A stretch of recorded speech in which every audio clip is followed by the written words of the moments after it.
sur cet ordinateur. Donc, ça rec.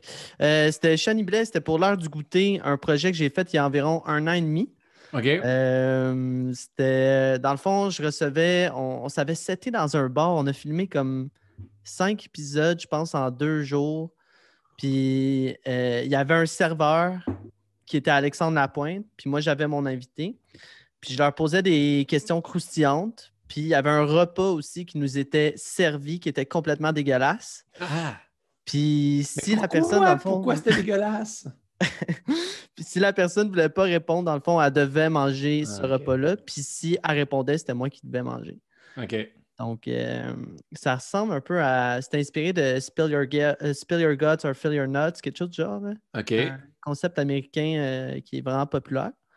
Mais je l'ai un peu remixé avec un serveur un peu plus québécois aussi. Redis-moi le nom en anglais. Spill Your Guts or Fill Your Nuts, je pense. Fill your nuts, ça sonne tellement cochon, genre c'est comme l'inverse de genre vider ses noix, mais quand même, ça sonne un peu genre faire cochon. Sincèrement, je me rappelle plus si c'est comme ça, mais il me semble que c'est ça le nom, mais je suis pas sûr. Fait que là, peut-être que je suis trop vulgaire pour le concept qu'ils font. J'essaie, moi, je te jase puis j'essaie de gérer mon éclairage. Bon, OK. Prends ton temps, prends Ça ton me temps. semble, je regarde ma face. On est dimanche matin en temps. Ben, on est dimanche après-midi, mais. Moi, je regarde la mienne, puis je vois exactement les ravages que le confinement a fait. J'ai pris quelques livres. Mais sinon, Martin, enchanté, première fois que... Non, deuxième fois qu'on se parle. Deuxième fois, on On s'était s'est- vu dans. T'avais fait un marathon de plein d'entrevues. Ouais, c'est là où j'ai failli faire un burn-out. Mais De vrai? non, mais c'est que je faisais des lives comme chaque jour de la semaine. Ouais. Puis faire les. Premièrement, trouver des invités tout le temps, tout le temps, tout le temps. Ensuite, faire tout le temps les recherches, un minimum, tu sais, pour ce genre de live-là. Ça a l'air facile et simple, mais c'est quand même du travail. Non, c'est vraiment, je peux tellement comprendre, tu sais, pour la guerre des clowns, pour avoir travaillé tellement Mm, fort pour des lives Facebook, le monde n'a pas idée à quel point des petits détails qu'eux ne s'aperçoivent pas, toi, tu peux passer des heures là-dessus. exactement. Fait que, attends une minute, juste partir un autre enregistrement aussi que j'avais sur GarageBand. Juste Ok, finir ma c'est- game de Warzone. OK, Ouais. ouais, je suis dans le village, j'ai le temps. Mais ouais, exactement. C'est que, tu sais, ça prend du temps faire ça. C'est le fun. Mais tu sais, la partie le fun, c'est ce qu'on fait en ce moment. Mais c'est ça, il y a quand même du travail qui a été fait Ouais. en arrière. Puis le plus gros travail pour moi, pour mes recherches envers toi, a été de scroller toute ta page Facebook au complet. Puis Dieu sait que Comment tu... ça? Ah? Comment ça? C'était long? Il y en avait beaucoup? Hey, sérieusement, t'es l'invité qui publie le plus sur Facebook. J'ai jamais vu ça.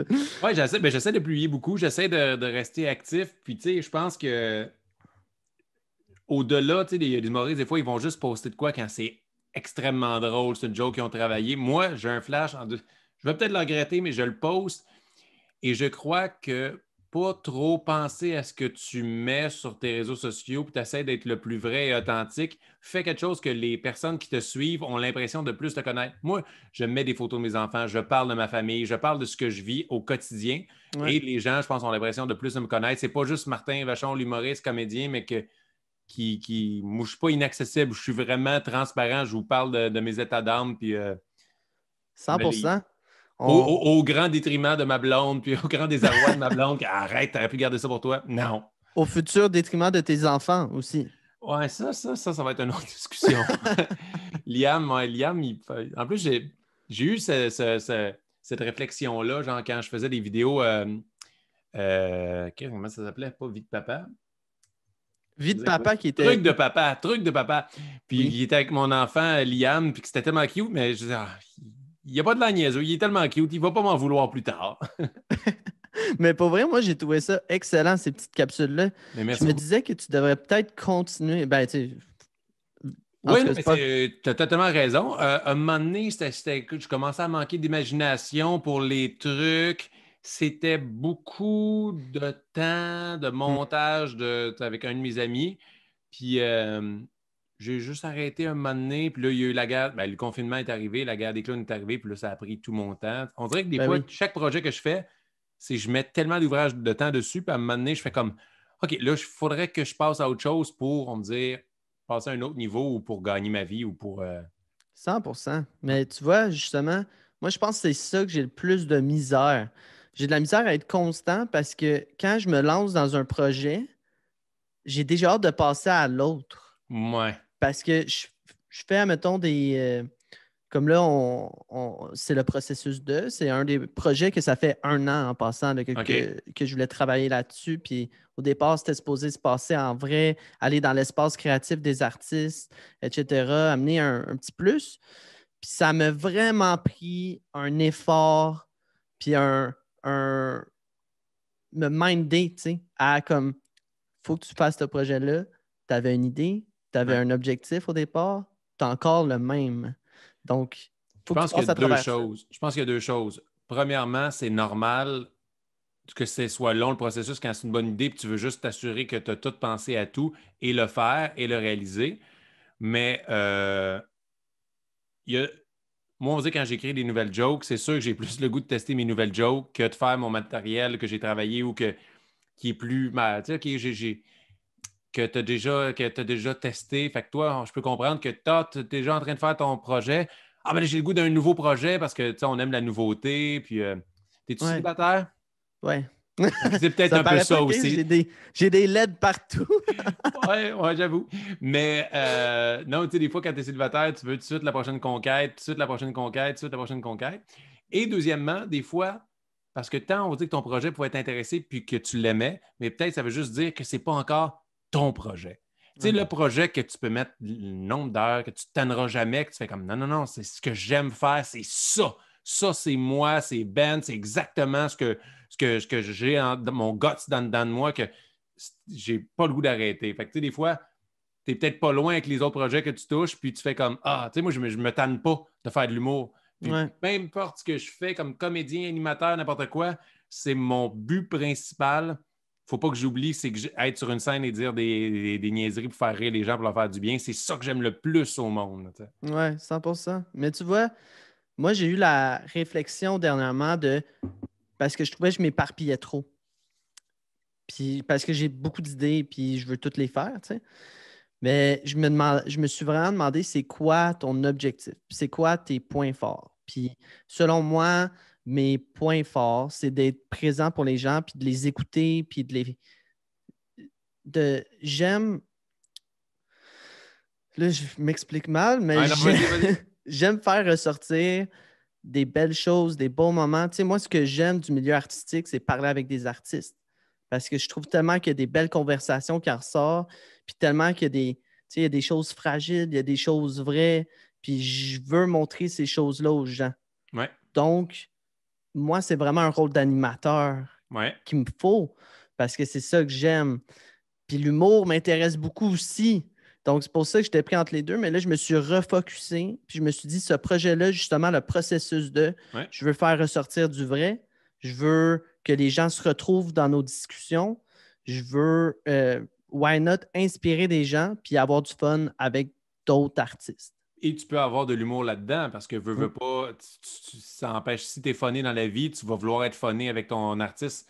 Fait que ça va très bien dans tes cordes.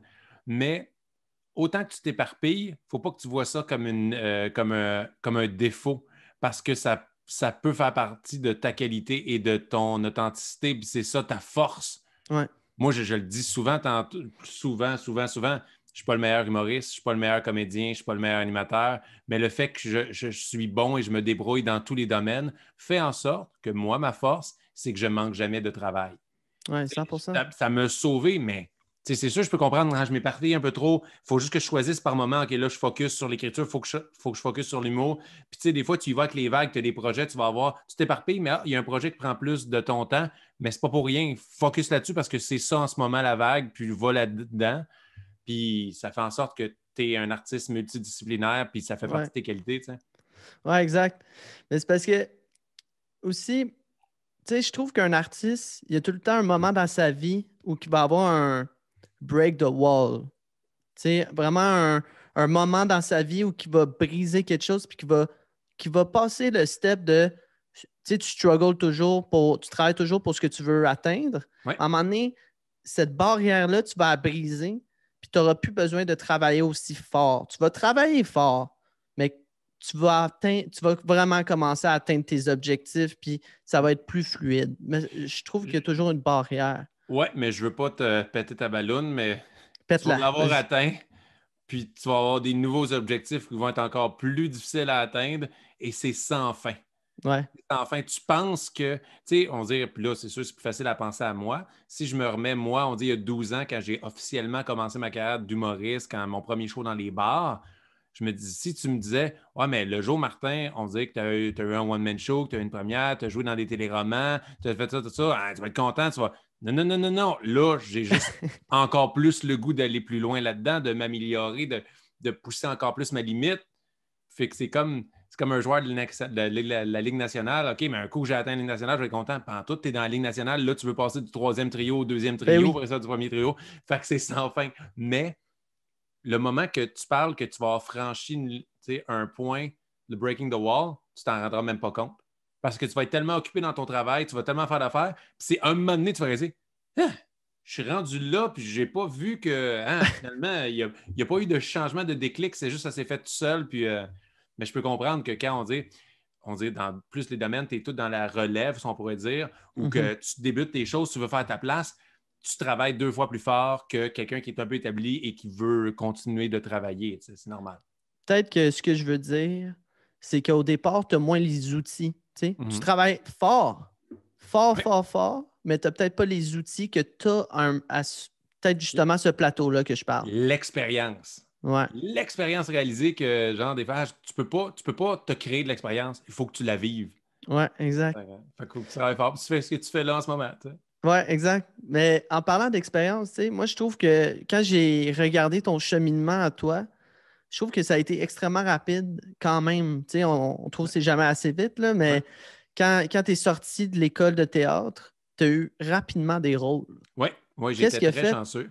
Ouais, exact. Qu'est-ce qui a fait que tu as été aussi chanceux, comme tu dis, de bord? Il y a plusieurs choses.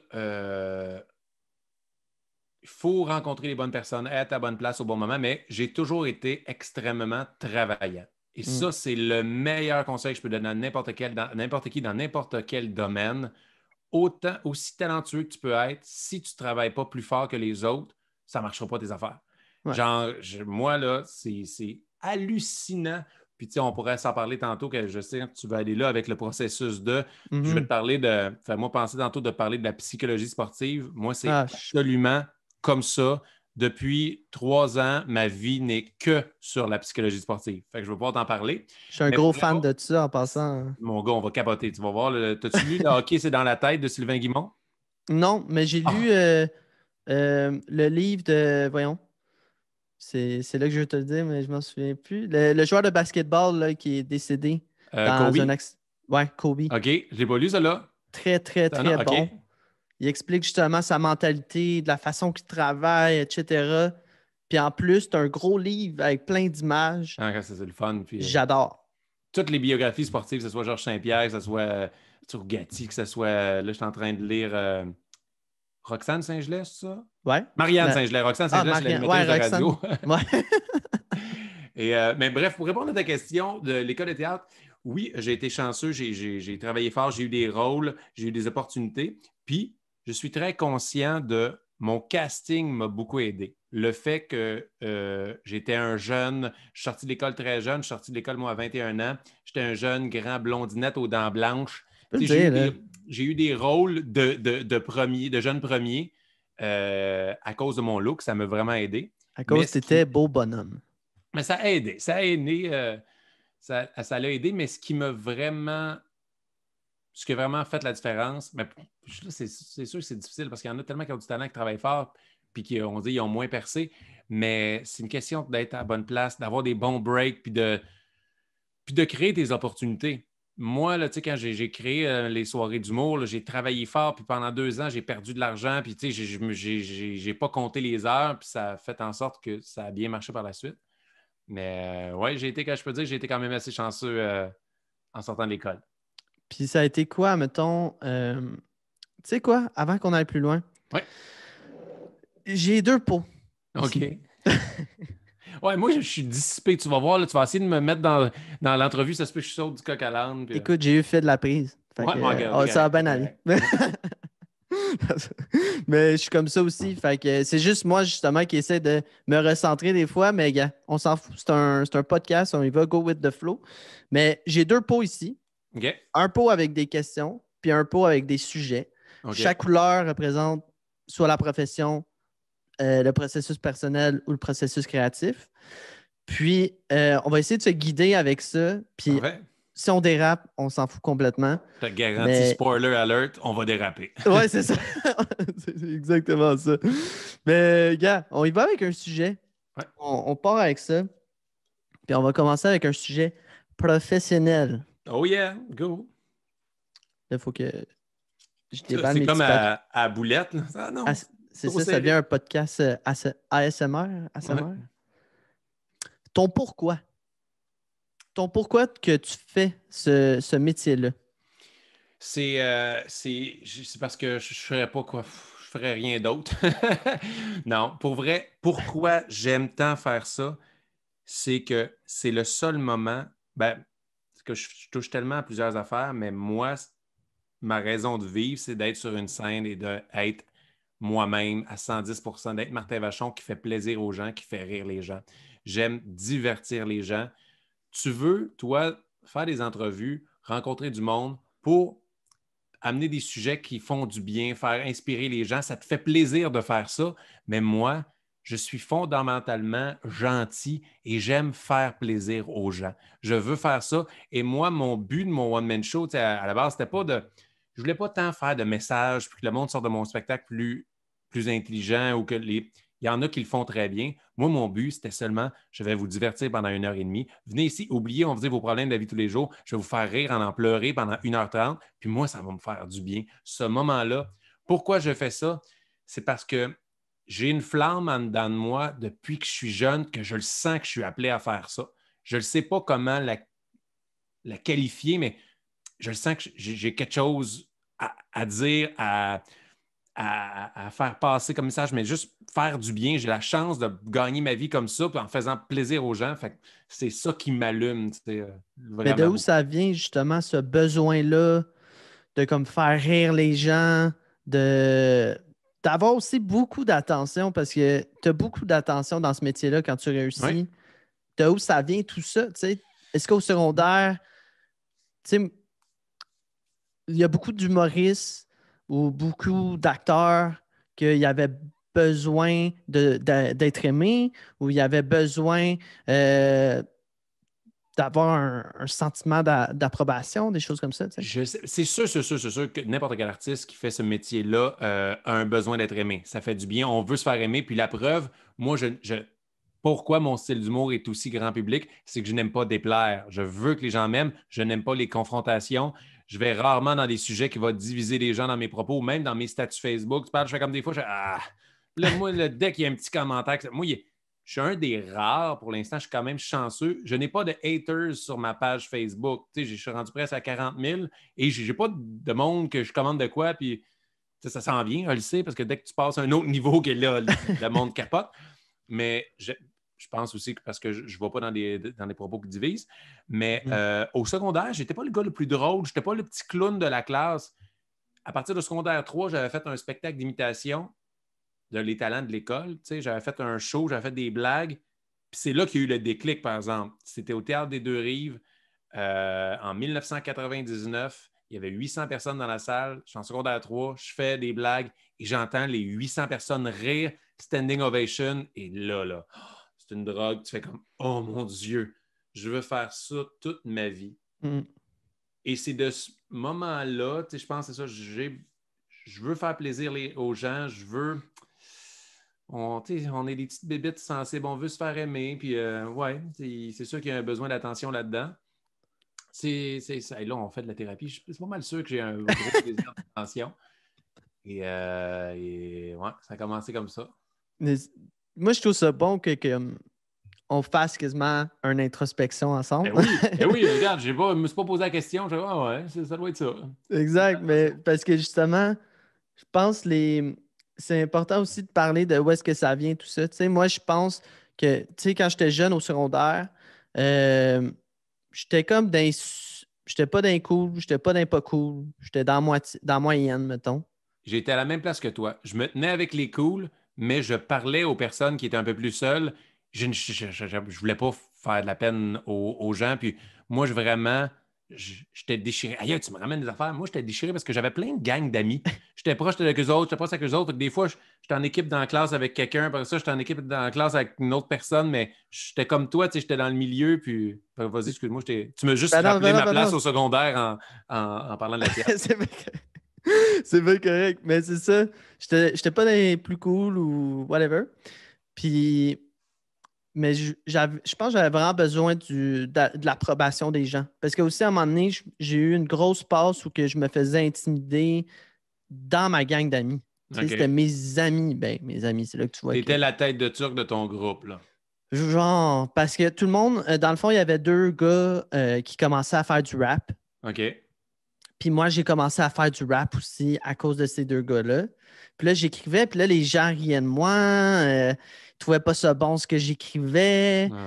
Puis, tu sais, à un moment donné, on a tous commencé à enregistrer en studio, puis les deux gars étaient très bons. Puis moi, fallait que je travaille. OK.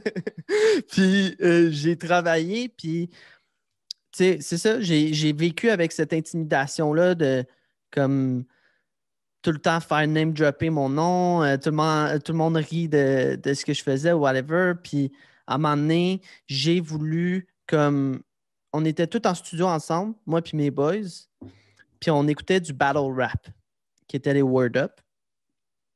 Puis j'ai dit au gars, ça serait hot qu'on ait une ligue comme ça pour nos amis, tu sais. Tu sais, Juste les pour que gars. tu voulais te venger. non, non, non, mais tu sais, encore là, je pense que je voulais rassembler les gens pour que les gens m'aiment, tu sais, Mm. je pense. Puis j'ai fait ça finalement. J'ai créé une ligue de battle rap quand j'étais jeune, qui est devenue la deuxième plus grosse ligue au Québec de Aïe, battle aïe. rap. Puis on a 1 million de vues sur YouTube.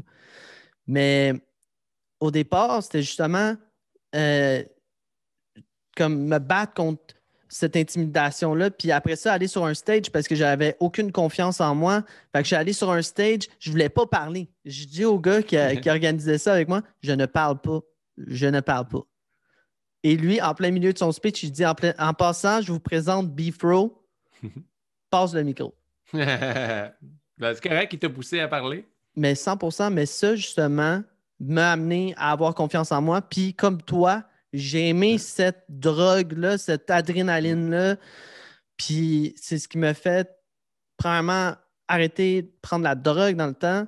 Ouais. C'est ce qui m'a fait croire en moi, croire en mes projets, travailler sur mes projets. Puis, comme m'a fait un peu développer cette partie-là de moi qui est plus entrepreneuriale. Tu Ouais. sais.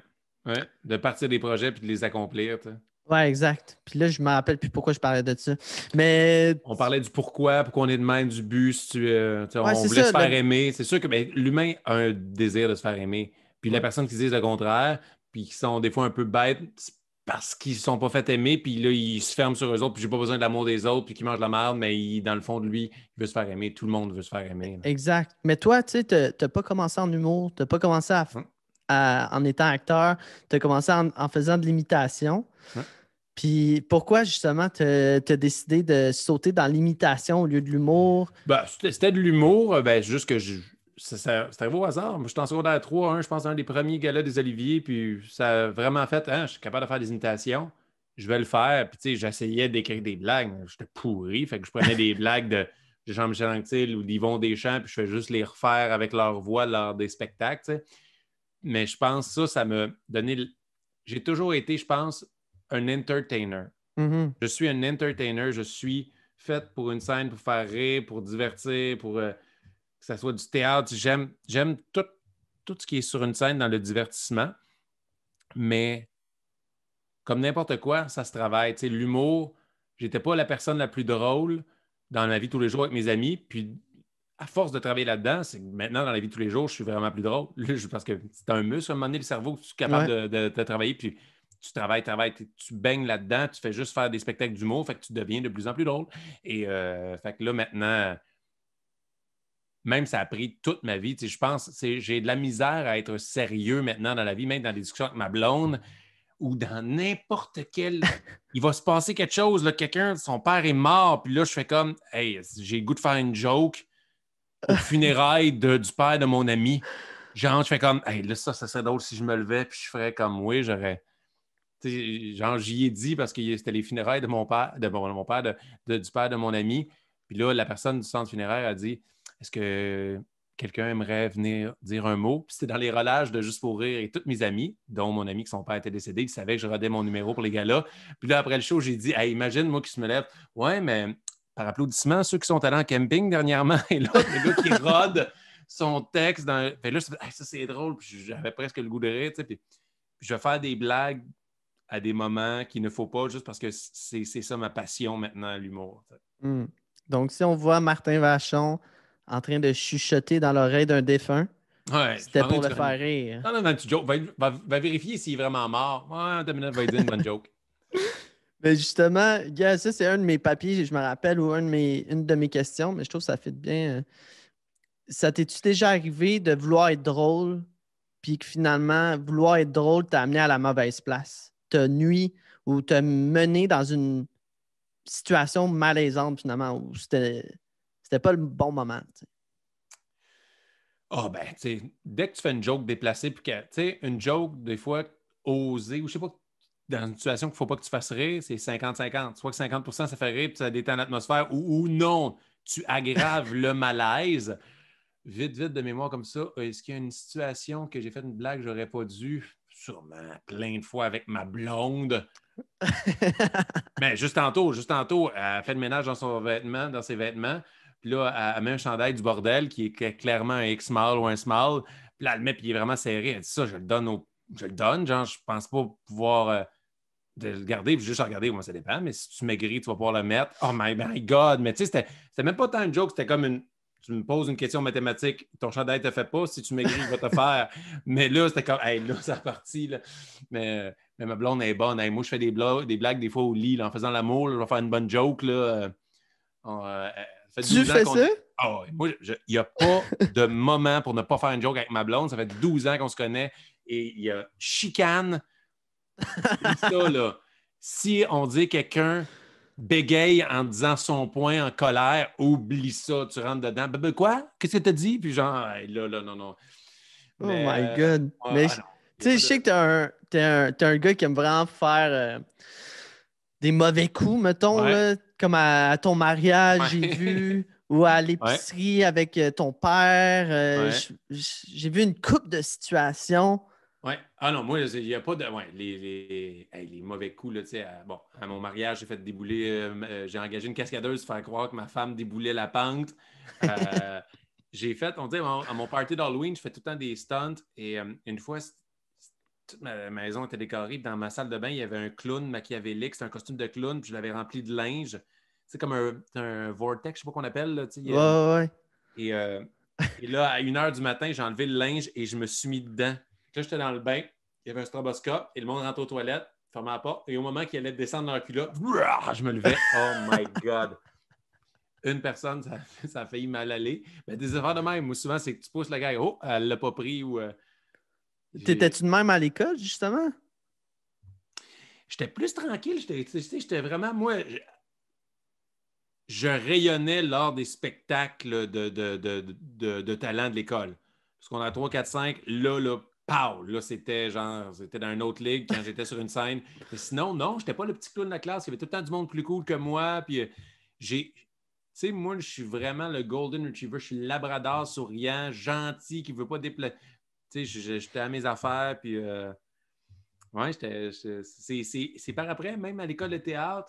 Je suis rentré très tôt. Tu sais, je pense que c'est toutes les expériences de vie. Moi, j'ai quitté le secondaire. J'étais allé directement à l'école de théâtre. J'étais à 17 ans en appartement. Je ne savais pas faire un craft dinner. Et là, je suis là pendant 4 ans. On dit dans mon cours, moi, j'avais 17 ans. J'étais avec un Français de 27 ans, Arnaud Bodquin. Et là, on fait de l'improvisation sur une pièce d'Antigone. Et là, on fait 2 personnages féminins. Et moi, c'était beaucoup d'affaires à gérer dans mon cerveau de 17 ans que je n'avais pas fait de théâtre. Moi, j'étais rentré sur un coup de tête à l'école de théâtre. Je n'avais même pas lu les pièces. J'étais allé faire mes scènes, puis ils ont pris mon potentiel. Ils ont vu un potentiel en moi parce que c'était sûrement terrible, mon audition. Fait que là, j'étais là, j'apprenais sur le tas. Hey, c'était beaucoup trop d'informations. Apprendre à vivre tout seul, puis tout ça. Et Mais c'est les meilleures situations. ouais. Ces situations-là où tu es ultra vulnérable, ultra. Tu es sûrement anxieux aussi à ces moments-là. Ben oui. C'est les moments où tu apprends le plus, tu sais, puis qui t'amènent un plus, justement, dans ta vie. L'expérience de vie d'une école de théâtre, c'est 4 ans. Là, je suis sorti de là, j'avais 20 ans, j'allais avoir 21 ans là, au mois de juin. Et je suis sorti, puis tu sais, pendant 7 jours sur 7, pendant 4 ans, tu vis des situations qu'aucun de mes amis de mon âge vivait. Tu sais, moi, je sortais après d'un bar qu'eux autres, puis mes amis, je les adore, mais c'était totalement des douchebags musclés, puis bronzés, puis ils corraient cocotte. Moi, j'étais comme, j'avais 20 ans. Tu sais, quand tu viens de passer ta semaine à faire semblant que ton enfant est mort ou que tu vis une tragédie grecque ou tu travailles ta sensibilité humaine en lisant tellement de littérature, en te questionnant sur ton existence, puis tes émotions, puis ça te fait un bagage de vie condensé de 4 ans que je n'avais pas. Pas que je n'étais pas supposé, mais que contrairement à mes amis de 20-21 ans, je n'avais pas les mêmes enjeux. Là. Ben oui, ben oui. Ça m'a donné une vieille âme, disons, pour mon âge. Puis après ça, tu continues toute la vie, c'est des expériences, puis il faut apprendre de ça. T'sais. Puis justement, quand tu avais cet âge-là, ton plan de match, tu avais un objectif ou plusieurs. Puis c'était quoi ta routine pour vraiment exceller, puis avancer dans tes. J'accélérais pas pantoute, je me fiais sur mon talent brut, puis j'étais très paresseux. Moi, à l'école de théâtre, là, mes profs, ça revenait souvent. Martin, t'es lâche. Parce que t'es bon comme ça. Toi, t'es facilement, on dit dans tes scènes, t'es bon, tu l'as là, tard, de même. C'est facile pour toi. Mais après ça, tu n'es pas capable de travailler plus fort parce que toi, tu pourrais te rendre là. Là, j'étais trop haut sur ma caméra. Fait on dirait tu l'as facilement de même, mais tu pourrais te rendre là, mais tu es paresseux, tu te comptes. C'est vrai que je me contentais facilement de quelque chose. Ouais, mais c'est bon ce que je fais. That's it. Mais au lieu de travailler plus fort, parce que c'est chiant travailler, c'est chiant s'entraîner dans. Ouais, mais là, ça ne marche pas. Ouais, mais abandonne pas. Travaille plus fort, puis tu vas passer à la prochaine étape. Pour vrai, moi, je suis sorti de l'école. Oui, j'ai été chanceux. Mais j'ai eu des opportunités que j'aurais pu aller encore plus loin de ma vie parce que je voulais faire le party, je travaillais, mais je ne travaillais pas vraiment. Dans les dernières années, là, j'ai appris à travailler. J'ai appris c'est quoi une discipline. J'ai appris comment se surpasser. Et j'ai juste hâte qu'on parle de la psychologie sportive. Il faut qu'on puisse en parler de ça. Mais gars, on peut en parler tout de suite. Là. Yeah! On va en parler. Mais ça a été, justement, avant qu'on en parle, ça a été quand le déclic? Puis ça a été quoi? J'ai eu plusieurs déclics, plusieurs avertissements. Plusieurs, on dit, je pense de même en ordre. Première année d'école de théâtre, la directrice me dit, là, Martin, il faudra que tu ailles plus fort parce que sinon, tu vas être éliminé. Nous autres, il y avait ils coupaient du monde dans l'école de théâtre. Puis, tu sais, c'est juste, oublie ça. Je suis arrivé à 17 ans. Première fois, un adolescent, fumait du pot, buvait de la bière. J'ai 17 ans d'appartement. Puis là, il faut que je fasse mes cours de base au cégep. Donc, j'ai vendredi et lundi de congé à toutes les semaines. Je fais quoi? J'ai une fête. Hey, oublie ça, c'est la première fois que je viens en change. J'ai juste fait le party pendant 1 an, puis un cours de théâtre par semaine. Fait que, j'étais moins à mes affaires. Premier avertissement. Après une couple d'années après sortir de l'école de théâtre, tu as des rôles, mais tu ne passes pas au prochain niveau. Tu travailles. J'avais une job alimentaire. Je travaillais pour le Canadien Pacifique. Mon père m'a fait rentrer là. C'est une job super payante, mais c'est pas ça que je veux faire dans la vie. Puis je me souviendrai toujours en place, j'étais en train de remplir une génératrice. Moi, j'étais un diplôme d'école de théâtre. Je m'occupais des wagons réfrigérés, un circuit électrique de ça. Je ne connais rien là-dedans. Là, je remplis une génératrice de diesel et là, il fait 38 degrés Celsius et là, ça me coule dessus. Puis là, je fais, qu'est-ce que, excuse-moi le sac, que je calisse ici? C'est pas ça ma vie. Fait que là, puis j'ai eu un autre heads-up dans ma vie, c'est que je prenais des ateliers d'acting à Daniel Fichot avec Mario Tessier, des Grandes Gueules. Puis Mario, il savait que je voulais commencer à faire de l'humour. Je faisais en route ma première année. Puis il m'a dit, Martin, tu vas récolter le pourcentage de temps, d'effort que tu mets là-dessus. Si tu mets 30 de ton temps pour devenir humoriste, tu vas avoir 30 du succès. Mais si tu mets 100 c'est sûr que ça va marcher. Fait que là, j'ai fait comme, OK, j'ai lâché ma job qui était très payante pour vivre, que j'avais un contrat de théâtre that's it, pour la princesse Turando à Denise Pelletier. Et je pense que j'ai fait genre 8 000 $ cette année-là. mais que j'ai juste travaillé pour faire mes bases en humour, tout ça, mais tu peux pas être confortable. Il faut que tu sois en danger pour te surpasser. Moi, je suis bon sous pression quand je suis en danger. Tu me mets dans un moment, OK, le Martin, il faut que tu scores à soir parce qu'il y a 3000 personnes dans la salle, puis il y a des producteurs, pour une raison X, je vais performer. C'est un match de série au hockey, puis it's time to shine. T'sais. Ouais. J'ai eu ça, j'ai eu des moments que, OK, mais là, mon deuxième en route, j'avais pris ça trop à la légère. J'étais arrivé pour mes auditions, puis j'avais pas de texte. Puis genre, qu'est-ce que je vais choisir? Je sais pas. Fait que au premier tour, j'ai été éliminé, mais j'ai réalisé que j'ai mal travaillé cette année parce que c'est pas normal qu'un an plus tard, je n'avais pas un bon numéro à présenter en route vers mon premier gala. Fait que là, mon agente de mon époque, elle m'a dit ouais, regarde, ça, c'est un signe que faut que tu travailles plus fort. Les auditions d'après de gala à Comédia, je n'étais pas prêt non plus. Fait que c'est plein de petites étapes de même. Comme à un moment donné, j'ai fait OK, il faut que je travaille. Puis là, on vieillit dans le temps. Un moment donné, je ne sais pas le show des étapes, mais tu sais, je me suis marié, je vais avoir des enfants, puis tu fais comme OK, là, à un moment donné, il faut que tu passes à la prochaine étape, il faut que tu travailles fort. Puis aussi, plus que tu montes, plus que les exigences envers toi dans le milieu, que ce soit à l'animation ou comédien ou humoriste, les attentes sont plus hautes, il faut que tu travailles plus fort. Mais ce qui a changé ma vie, pour vrai, là, c'est le livre que je voulais te parler, Le hockey, c'est dans la tête, de Sylvain Guimond. C'est le psychologue sportif du Canadien de Montréal. Moi, j'ai acheté ce livre-là, pas parce que je pensais que ça allait m'intéresser. Moi, j'aime le hockey. Je me disais, hey, ça va être des anecdotes de joueurs de hockey, ça va être le fun. Et c'était l'année que je m'apprêtais à faire mon rodage pour mon one-man show. Et dès que je commence à lire ça, c'est la psychologie sportive, comment un athlète fait pour se préparer mentalement pour performer sous pression à un moment précis. Genre, un athlète olympique, il sait que dans 4 ans, cette date-là, il faut qu'il soit bon. Là. Et là, moi, ça fait comme, comment je peux me préparer pour le 21 novembre, c'est ma première au Théâtre Saint-Denis, comment je peux être tout de suite dans ma tête, me préparer à exceller pour cette date-là? Je dis, OK, ça marche. Et là, plus je disais, plus que je faisais plein d'associations dans le métier d'artiste ou d'entrepreneur ou n'importe quoi. Ouais. Ben oui, il faut que tu travailles plus fort que les autres. Les sacrifices que ça amène, la visualisation, à quel point c'est bon. Je faisais comme le discours intérieur. À quel point on est notre pire ennemi dans la vie pour se... ça ne me donne rien, j'essaie, je ne l'aurai pas. Pourquoi tu viens de penser ça? Tu viens faire une empreinte dans ta tête que tu ne l'auras pas. Quand c'est le contraire, quand tu penses que tu vas l'avoir, que tu penses que... Puis, tu sais, de se surpasser. Puis moi, j'avais des... Là, je suis dans le bureau de ma blonde, j'ai changé d'affaires, mais j'avais des quotes. Mon enfant m'a volé mon bureau. Fait que moi, vraiment, ça a changé ma vie à partir de ce moment-là. Et là, depuis 3-4 ans, tout est là-dessus. Toute ma manière de voir la business, de voir la vie est sur la psychologie sportive. Mais moi, tu vois, comme toi, je suis un gros fan de psychologie sportive. Puis j'aime vraiment voir la façon que les athlètes font leur routine, travaillent, visualisent, toutes ces choses-là. Puis aussi, je suis un gros fan de développement personnel. Quand j'avais 15-16 ans, je faisais beaucoup d'anxiété et de crise de panique. Puis moi, j'ai voulu m'informer par moi-même. J'ai écouté des vidéos, j'ai lu des livres, etc. Fait que tout ça, moi, c'est une grosse partie. Mais tu sais, on entend beaucoup dans ces domaines-là, justement, faut que tu travailles fort, faut que tu sois discipliné, faut que tu travailles plus que les autres. C'est vrai, c'est vrai. Ouais, mais justement, il y a trop de gens que ça fait partie de leur speech puis qu'ils le font pas. Ouais. C'est comment, toi, c'est à partir de quel âge que tu as adapté cette mentalité-là? C'est quoi que tu as changé? Je sais pas, c'est une petite bonne question. Je sais pas quand est-ce que j'ai eu le déclic. C'est dernièrement quand même, dernièrement, on dit dans les 5-6 dernières années. Parce que je pense qu'à un moment donné, tu peux surfer sur ton talent. C'est ça que je faisais.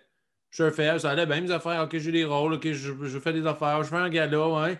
Mais pour vraiment passer à la prochaine étape puis bien gagner ta vie, puis à un moment donné, le talent ne suffit plus. Il faut que tu travailles plus fort. Parce que j'en connais plein de gens qui ont des talents exceptionnels, puis ça n'a pas marché ou que ça ne va pas marcher parce qu'ils ne travaillent pas assez fort. Parce qu'il faut. Moi, j'avais plein d'amis que on se discutait, je disais, non, mais fin de semaine, moi, je vais prendre ça tranquille. Mais tu n'as pas le droit de prendre ça tranquille. Tu peux pas prendre ça tranquille. Tu penses-tu que Louis Morissette prend ça tranquille, lui, dans la fête de sa femme? Non, mais c'est ça, mais pour de vrai, moi, souvent, les Louis Morissette, à l'époque, mais là, c'est un mauvais exemple, mais à l'époque, je disais à Éric Salvaire, on enlève tout ce qu'il a fait. À l'époque, Éric Salvaire, il était producteur de show. Il faisait un show live à radio, puis après ça, il faisait un talk show live le soir. Il était producteur de plein de shows. Tu penses-tu comment il travaille, lui, pour se préparer et gérer ça? Louis Morissette, tu penses-tu que Louis-José, quand j'ai fait, on faisait des shows avec lui, je faisais, OK, il travaille fort, ce monde-là, que Louis-José, il ne sortait pas après d'un bar, il retournait dans sa chambre, il travaillait ses textes. Et Louis-José, là, moi, dans ma tête, je me dis, Louis-José, oublie ça, c'est fini. Il n'a pas besoin de travailler. Mais non, il travaille encore plus fort que les autres, Louis-José, pour maintenir à son niveau. Dans les dernières années, avec Instagram, on peut voir les routines du Rock. De Rock, à quel point ce gars-là, c'est un workaholic et que c'est ça pareil, c'est je travaille plus fort, tu ne prendras pas ma place parce que je vais travailler plus fort que toi. Tu as écouté son speech sur YouTube, hein? Ah, j'ai tout écouté, moi je le vois tout le temps. Et aussi, j'ai des enfants en bas âge. Fait que quand ils s'entraînent à 4 h du matin, moi je suis debout. Et, je pensais que tu allais leur dire je leur mets The Rock pour qu'ils comprennent. Fuck de rat, là. Fuck Caillou, écoute The Rock. Mais oui, c'est vrai. Parce que sinon, tu ne travailleras pas. Puis moi, j'ai réalisé que j'étais talentueux, mais je n'étais pas si talentueux que ça. Puis pour passer à la prochaine étape, il fallait que je travaille plus fort que les autres. Moi, là, j'ai des routines maintenant. Là. L'hygiène de vie, là, je ne me pète plus la face comme avant. Je dors, je m'entraîne, je fais beaucoup d'exercices, je travaille fort, je vais roder. Moi, je rode, là, je rode comme un fou. Puis ma blonde, j'ai un ange, ma blonde, elle accepte de s'occuper des enfants parce que quand je disais comme tantôt, je veux prendre une fin de semaine tranquille, non, je peux pas. Toi, tu peux pas, tu t'en vas au bordel, tu t'en vas roder ton numéro parce que tu as besoin de faire ça. Tu as besoin de. Pendant que toi, tu te pognes le cul, il y a du monde qui travaille plus fort que toi en ce moment. Fait que tu sois pas de ceux-là, soit de la gang qui travaille plus fort. Et moi, c'est ça. Je suis parti avec ça, de travailler plus fort que les autres, la visualisation. Quand j'ai compris que le stress, là, ce n'est pas une mauvaise chose, c'est normal d'être stressé. Hier, j'avais une captation pour l'émission Le Sens du Punch. J'étais stressé parce que c'est une captation devant le public. Tu as beaucoup d'aspects inconnus. Une demi-salle, ils vont avoir des masques. Comment ça va aller? Mais je ne contrôle pas ça. Moi, je peux visualiser que j'ai déjà été sur la scène du terminal. Je sais exactement c'est quoi le feeling d'être sur cette scène-là. Je sais c'est quoi les loges. Fait que j'étais capable en m'en allant en voiture vers là-bas, je sais comment ça va aller. Je sais comment mon feeling. Genre, ils autres, dans les définitions du stress, est-ce que c'est pas quelque chose de négatif? Si tu demandes ta blonde en mariage, tu vas être stressé. Tu n'es pas de danger. Là, je m'en vais devant des gens faire un numéro qui va être filmé. C'est normal d'être stressé. Il ne faut pas que le stress me fasse figer. Il faut que le stress me donne la motivation pour sois encore plus prêt, travaille plus fort pour que si tu as fait tes devoirs, tu arrives là préparé, tu vas être juste prêt à livrer la marchandise. Fait, moi, je me visualisais, je me voyais sur scène, je vois comment ça se passe, fait que c'était pas de l'inconnu. Puis j'ai déjà fait mes blagues, donc je sais qu'ils marchent. Il n'y a pas de stress à avoir là-dessus. Fait que va juste t'amuser. Puis quand je suis arrivé sur scène, malgré plein d'éléments inconnus, puis le stress de me faire filmer, ça a super bien été. T'sais. Mais je pense justement, ça, c'est. Il y a beaucoup de gens qui travaillent pour ne pas être stressés. Puis je pense qu'accepter d'être stressé, puis justement dire, comme tu viens de dire, à la place, visualise ce que tu peux contrôler, puis travaille là-dessus parce que le stress, c'est sûr que tu vas l'être. Oui. Fait qu'est-ce que tu peux faire d'autre? Exactement. Qu'est-ce que tu peux faire pour aider ton stress, à gérer le stress pour pas qu'il devienne, pour pas que tu sous-performes? Moi, puis ça me fait chier. Ça, ce que je vais te dire, là, j'ai réalisé dans les dernières années, j'ai essayé de le changer. Là, puis j'ai fait, non, je pense que je suis le même. Il y a des humoristes, moi, je suis ami avec Pierre Hébert, puis on me dit, je le vois lui avant. Il travaille super fort, mais avant ses shows, il n'est pas stressé, il s'en va sur scène, il livre ses textes. Moi, là, j'ai réalisé que je pensais que ça allait arrêter un moment donné, que j'allais pouvoir, je pense parce que je viens de l'école de théâtre, pour être bon, pour donner l'illusion que je suis super fluide sur scène, je dois surpratiquer mes textes. La journée d'un show ou d'un rodage ou d'un tournage, je vais répéter mon texte 10, 15 fois comme un fou parce que c'est comme ça que un coup rendu sur scène avec le stress de ce qui se passe, si j'ai fait mes devoirs et j'ai tellement mis une empreinte de mon texte en moi, ça va se livrer tout seul. Mais ça me fait chier parce que, hey, on dit, je jouais ma première fois, le show, ma première fois, la pièce de théâtre, qu'on a joué 150 fois. En coulisses, avant de rentrer sur une scène, je répétais mon texte rapidement. Non, c'est ça, ça. Chris, dans le fond, c'est sûr, je le savais, mon texte. Je l'ai joué 150 fois, je ne me suis jamais trompé. C'est sûr que je serais correct. Mais pour une superstition, on pourrait dire aussi, et pour casser le stress, je devais me le répéter pour arriver sur scène, puis c'est fluide, pas en tout. Je te fake tout ça parce que j'ai pratiqué comme un fou avant. Mais j'ai l'impression, ça, c'est. Tu sais, moi aussi, je suis un peu comme ça. Mettons, tu sais, comme là, on a un podcast ensemble. Puis avant le podcast, tu sais, ça fait un bout. Là. Moi, j'ai fait mes recherches sur toi. Hmm. Je les ai refait. J'ai comme regardé toutes mes notes après hier, parce que moi, je pensais que c'était hier. Oui, ça, c'était drôle. On doit le dire aux gens. On doit le dire aux gens. T'arrives-tu, genre, puis là, je comprenais pas ce que tu me disais. Tu m'envoies le lien. Mais c'est demain, le podcast? Ah, c'est vrai, c'est demain. Ouais, exact. J'étais un peu perdu. Mais au moins, ça fait que je suis vraiment prêt. Ouais. Mais c'est ça. J'ai tout le temps peur de ne pas avoir assez de répartie ou de ne pas connaître assez mes affaires. Mais en bout de ligne, on les sait, nos Ouais. affaires. Fait que je pense que ça fait partie d'avoir confiance en soi. Puis malheureusement, C'est ta démarche. C'est ta démarche. C'est comme ça que tu fonctionnes. Puis il faut que tu l'acceptes. Oui, tu travailles peut-être plus fort que d'autres animateurs, qu'ils lisent une fois le dossier de recherche. Parfait, je suis blindé, je le sais. Toi, tu as besoin, comme moi, de te mettre en confiance en le surtravaillant. Exact. Exact. Fait que on Mais a c'est toute notre correct. façon.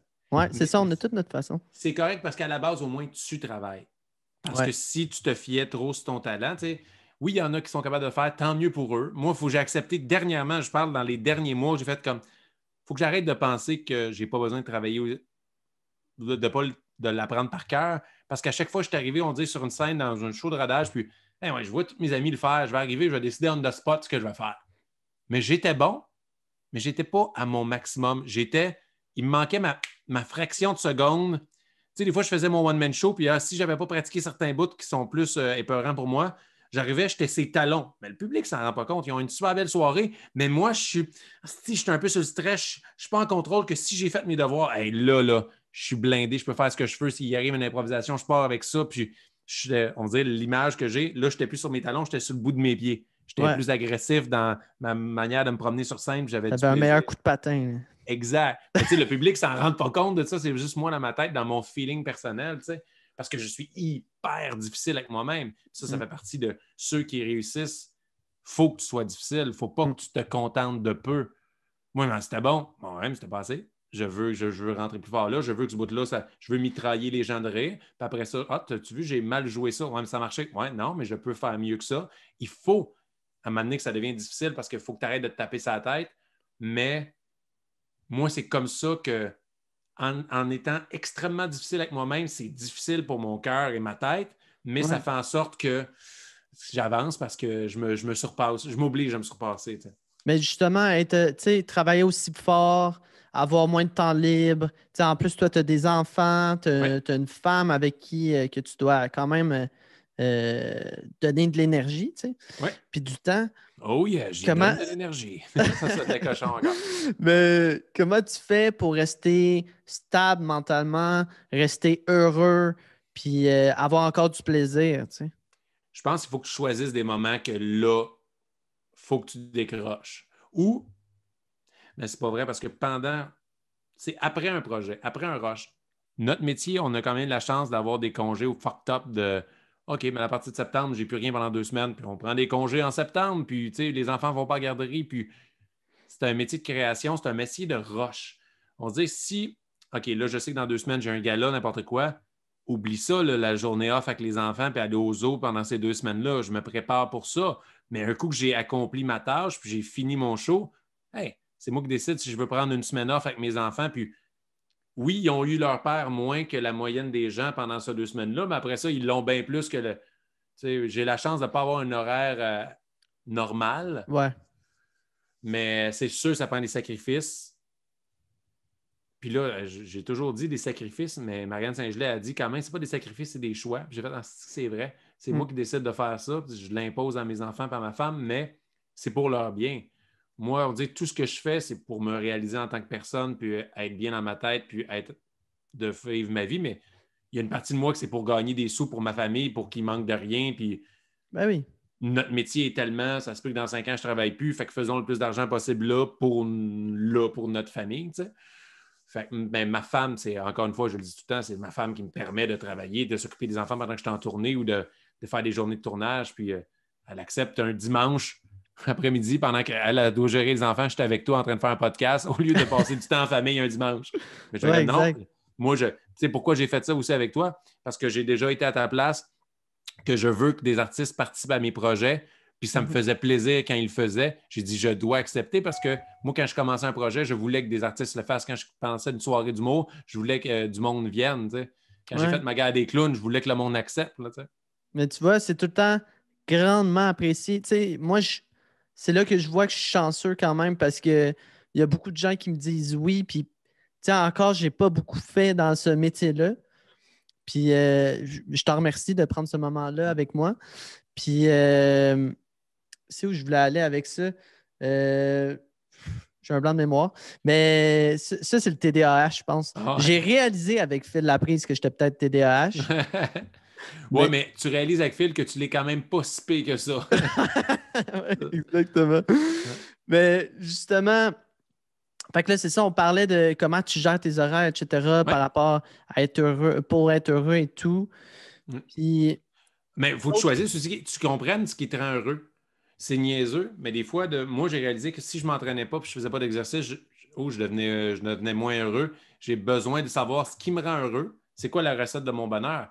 C'est de m'entraîner, de travailler. Si je ne travaille pas, j'angoisse, puis si j'angoisse, je ne suis pas heureux. Fait que je dois travailler, je dois m'entraîner, puis je dois passer du temps avec mes enfants et ma femme. Fait que c'est gérer tout ça, de faire un horaire pour que c'est sûr que maintenant, avec le confinement de la dernière année, ça te change un horaire assez drastique, là, drastiquement avec ça la casse un garderie beat, ouverte. là. Mais il faut que tu sois positif dans tout. Tu sais.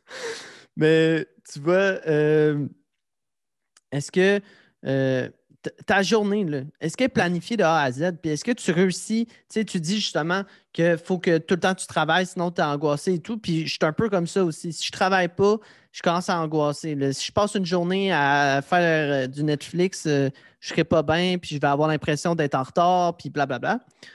Mais est-ce que ça, tu penses que c'est aussi un issue de ne pas être capable de profiter du moment présent des Big fois, puis de. time.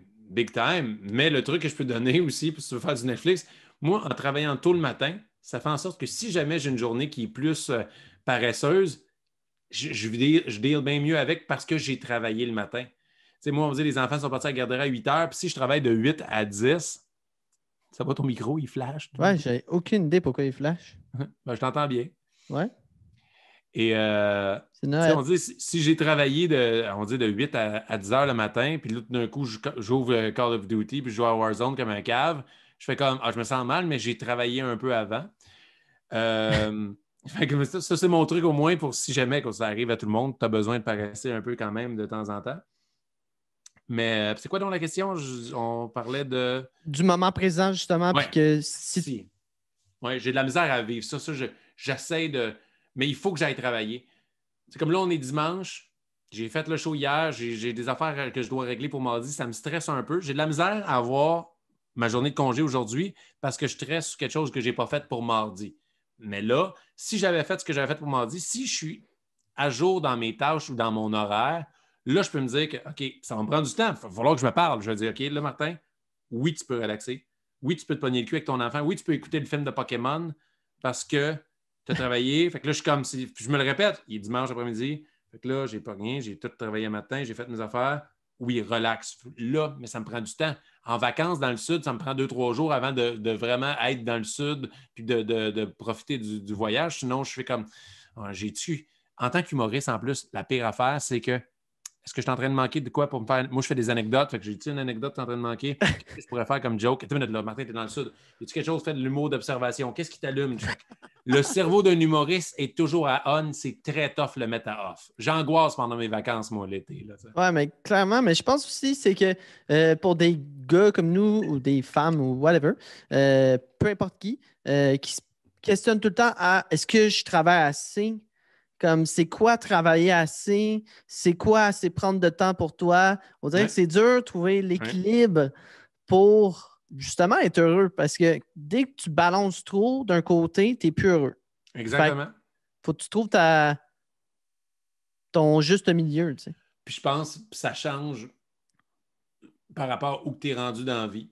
T'sais, tant que je travaille fort, je travaille un peu moins fort qu'il y a 3 ans avant mon one-man show, quand j'étais dans un désir de pente montante, que j'avais peut-être pas mon deuxième enfant. Puis là, des fois, je fais comme...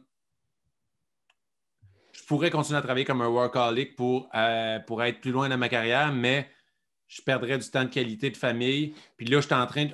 mon échelle du bonheur, tu sais, avant était travaille 80% de ta vie, puis 20% du reste tes temps libres. Ça, c'est mon échelle de bonheur. Maintenant, il est peut-être rendu 60-40.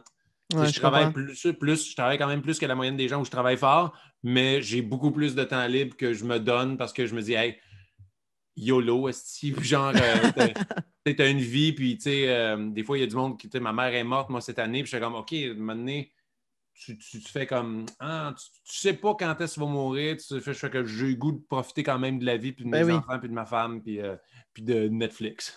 100%. Il faut que j'améliore mon ratio de kill à Warzone. Je suis vraiment pas assez bon, puis ça me fait chier. Moi, Warzone, pour vrai. Moi, je pensais être bon à Call of Duty avant, là, dans le temps de Black Ops puis MW3, là, Modern Warfare 3. Maintenant, je suis à chier. Je me rends compte que je suis pas de niveau. Ouais, mais c'est à cause le monde triche, ils mettent des aimbots, ils sautent. Moi, le monde qui saute en tirant, je fais comme, hey, moi, je suis bon, je suis à côté sur un mur ou avec une fenêtre. Bon, là, je peux te tirer. Je suis vraiment pas bon. Toi, t'es un camper, dans le fond. Là. Moi, je suis un camper en temps.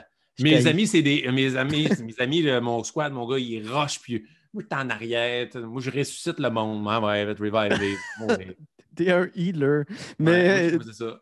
Moi, ce que je trouve d'autre dans ces jeux-là, c'est les gars qui courent avec des knives pendant tout le long du jeu. Ouais, il y en a pour tous les goûts, puis les armes que tu prends déterminent ta personnalité. Ouais, 100%. Hey, on va y aller avec un sujet, parce que sinon, c'est ça qui arrive. On a perdu momentanément beaucoup de monde quand on a parlé d'une grosse parenthèse de Warzone qui font comme « Qu'est-ce que c'est ça qui parle? » Mais c'est ça qui arrive, c'est que je me prépare comme 25 papiers, 10 questions, puis ça tombe tout le temps que j'en fais 2. Oui, mais c'est pas grave parce qu'au pire, tu vas t'en servir dans d'autres. Moi, ça. une autre affaire, une autre quote de la psychologie sportive, c'est n'importe quel effort est positif. Parce que on dit que hey, tu t'entraînais pour réussir telle épreuve olympique ou n'importe quoi.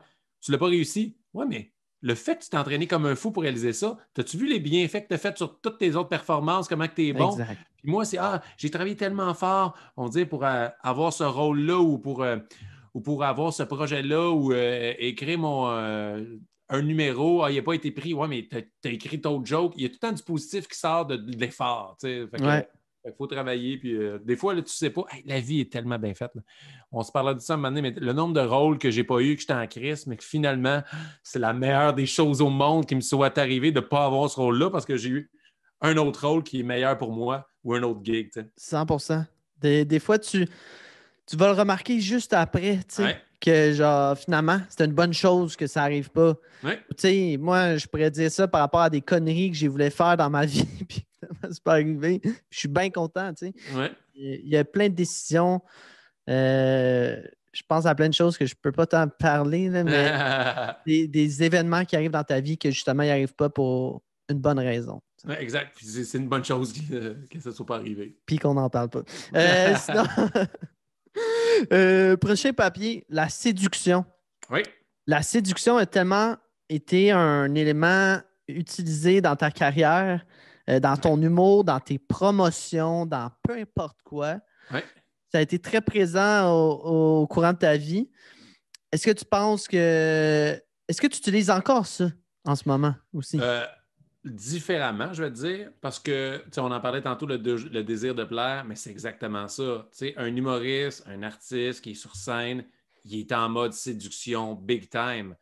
Tu sais, moi, on dit, je suis sur une scène, je fais la première partie de Peter McLeod, je dois séduire le public. C'est une première date, ils ne me connaissent pas, c'est un speed dating, j'ai pas grand temps faut que tu m'aimes vite. Ouais. C'est ça, de la séduction. Le public est une seule personne, c'est un sexe, puis je veux que tu m'aimes. Tu sais, je dois te séduire dans la vie tous les jours. Moi, en ce moment, je veux être un artiste intéressant pour toi, mais je veux te séduire en disant que c'était de long belle fun de parler avec Martin Vachon. J'ai eu du fun, il était sympathique. Fait qu'il y a différentes formes maintenant de séduction. Mais oui, puis tu sais, il y a une étape dans ma vie avant que je rencontre ma femme que j'étais très séducteur avec la gente féminine. Ça a amené des bonnes choses, des moins bonnes choses. Des fois, ça brûlait quand je pissais. Non, c'est pas vrai. Non, mais la séduction, oui, tu sais, le désir de plaire, moi, est vraiment fort en moi. Et veux pas, des fois, tu sais, quand on en parlait de casting, j'avais un type de casting que c'était peut-être payant. Mais tu sais, j'ai eu une relation ambiguë avec ça parce que tant que des gens voulaient m'amener là-dedans, j'aime pas avoir de l'air. J'ai tout le temps eu de la misère quand j'étais jeune, à l'école de théâtre ou d'un party ou n'importe quoi. Vu que j'avais de l'air de Ken dans des Barbie, tu sais, le monde me regardait, ah, c'est un fraîchier. De prime abord, j'avais de l'air d'un fraîchier. Parce que j'avais le look d'un fraîchier. J'étais bronzé, j'avais des mèches, des dents blanches. J'avais de l'air d'un fraîchier. Puis, tu sais, mais foncièrement, je suis tellement un grand nounours gentil, sympathique que je voulais que tu m'aimes. Tu sais, j'arrive dans un party que le monde me regardait bizarrement. Je dis, non, non, non, je suis gentil, mais. Fait que j'avais un désir, j'avais un rapport ambigu avec ça. Puis quand on me dit que je parais bien, je suis pas bien, genre, je fais comme, je sais pas comment réagir. Tu sais, tu me disais tantôt, ben, t'es beau bonhomme. Encore une fois, si j'ai de la misère à dire oui, que je parais bien ou comme, puis à cause c'est subjectif, ça dépend que je m'arrange bien ou c'est pas tout le monde qui me trouve beau, mais bref. Et mon gérant, on dit, il voulait beaucoup axer là-dessus avec, tu sais, au début, mon one-man show s'appelait ça, Martin Vachon, c'est quoi le titre? C'est Séduction. Comme j'ai un blanc de mémoire, moi. Non, je m'en souviens plus, je l'ai bloqué, je ne l'aimais pas tant que ça, ce truc-là. J'ai pas mes notes. Premier rendez-vous. Non, non, non. En tout cas, je me rappelle de la promotion, comment ça a été fait. Exactement. Mais quand tu es allé au 2,81, les choses comme ça. J'aime un peu jouer avec ça, mais je ne suis pas Stéphane Rousseau parce que peut-être je l'aurais été, genre, tu m'as mis humour à 25 ans, mais là, je suis tellement un père de famille gentil qui était monsieur, madame. Je ne joue plus la carte, je veux séduire. Je ne suis pas genre, c'est niaiseux. Je ne suis pas. Je ne peux pas jouer la carte que Mathieu Baron joue en ce moment. Tu sais que. Ben, qu'il ne joue pas, c'est lui, il est super sympathique puis il paraît beau, mais tu sais qu'il fait fantasmer les femmes. Dis-le qu'est-ce que tu as contre Mathieu Baron. Je l'aime, en plus, c'est mon ami. Je le connais bien, mais on n'est pas des amis, on ne s'appelle pas la semaine, là, mais on se connaît bien, mais juste que lui, il fait fantasmer les filles. Moi, je suis le gendre que les mères veulent. C'est différent. Là, je joue maintenant une autre carte. Fait que, je l'ai utilisé, mais je l'ai peut-être mal utilisé. Je ne sais pas. Moi, j'ai bien aimé le concours Je sors ta mère. Ah, ben c'est ça. Ça, c'est moi. Ça, c'est moi. Ça, c'est plus moi, ça, comme séduction. Là, j'ai tellement trouvé ça drôle. Dans le fond, on va mettre en contexte les gens. Tu avais fait un concours que tu sortais la mère d'une personne. C'est ça? Oui. Je sors ta mère pour la fête des mères. Exactement. Puis dans le fond, tu l'amenais au restaurant. Donc, tu allais souper avec dans une voiture de luxe. C'était précisé. Oui. On avait une commandite. En plus, chanceux. Ouais. Mais après ça, tu l'amenais à ton spectacle. Puis après ça, tu allais la reporter chez elle en voiture de luxe encore. Exactement. Fait que ça a été une super belle soirée. On a fait tirer ça. Je me souviens plus exactement. C'est-tu Joanne? En tout cas, on s'en reparlait encore une couple de fois sur Facebook. Et elle a été super gentille. J'étais allé la chercher. On est allé souper. Elle a vu mon spectacle. Je l'ai ramené. On a eu du fun. On a filmé ça. Puis je trouvais ça le fun comme concept de je sors ta mère pour la fête des mères. Mais c'est ça, moi, c'est plus ce rapport-là avec la séduction. Je joue le beau bonhomme, mais niaiseux. Ouais, c'est drôle. Ouais, c'est ça. Mais ça a marché. C'était super soivé, la vidéo. Puis, ouais. Mais ça devait être une belle expérience quand même. Puis comme tu dis, encore ce genre de vidéo-là, premièrement, c'est une excellente pub pour ton show. Exact. Mais c'était ça le but aussi. Là, c'était un but caché, c'était ça. Là, c'est ça.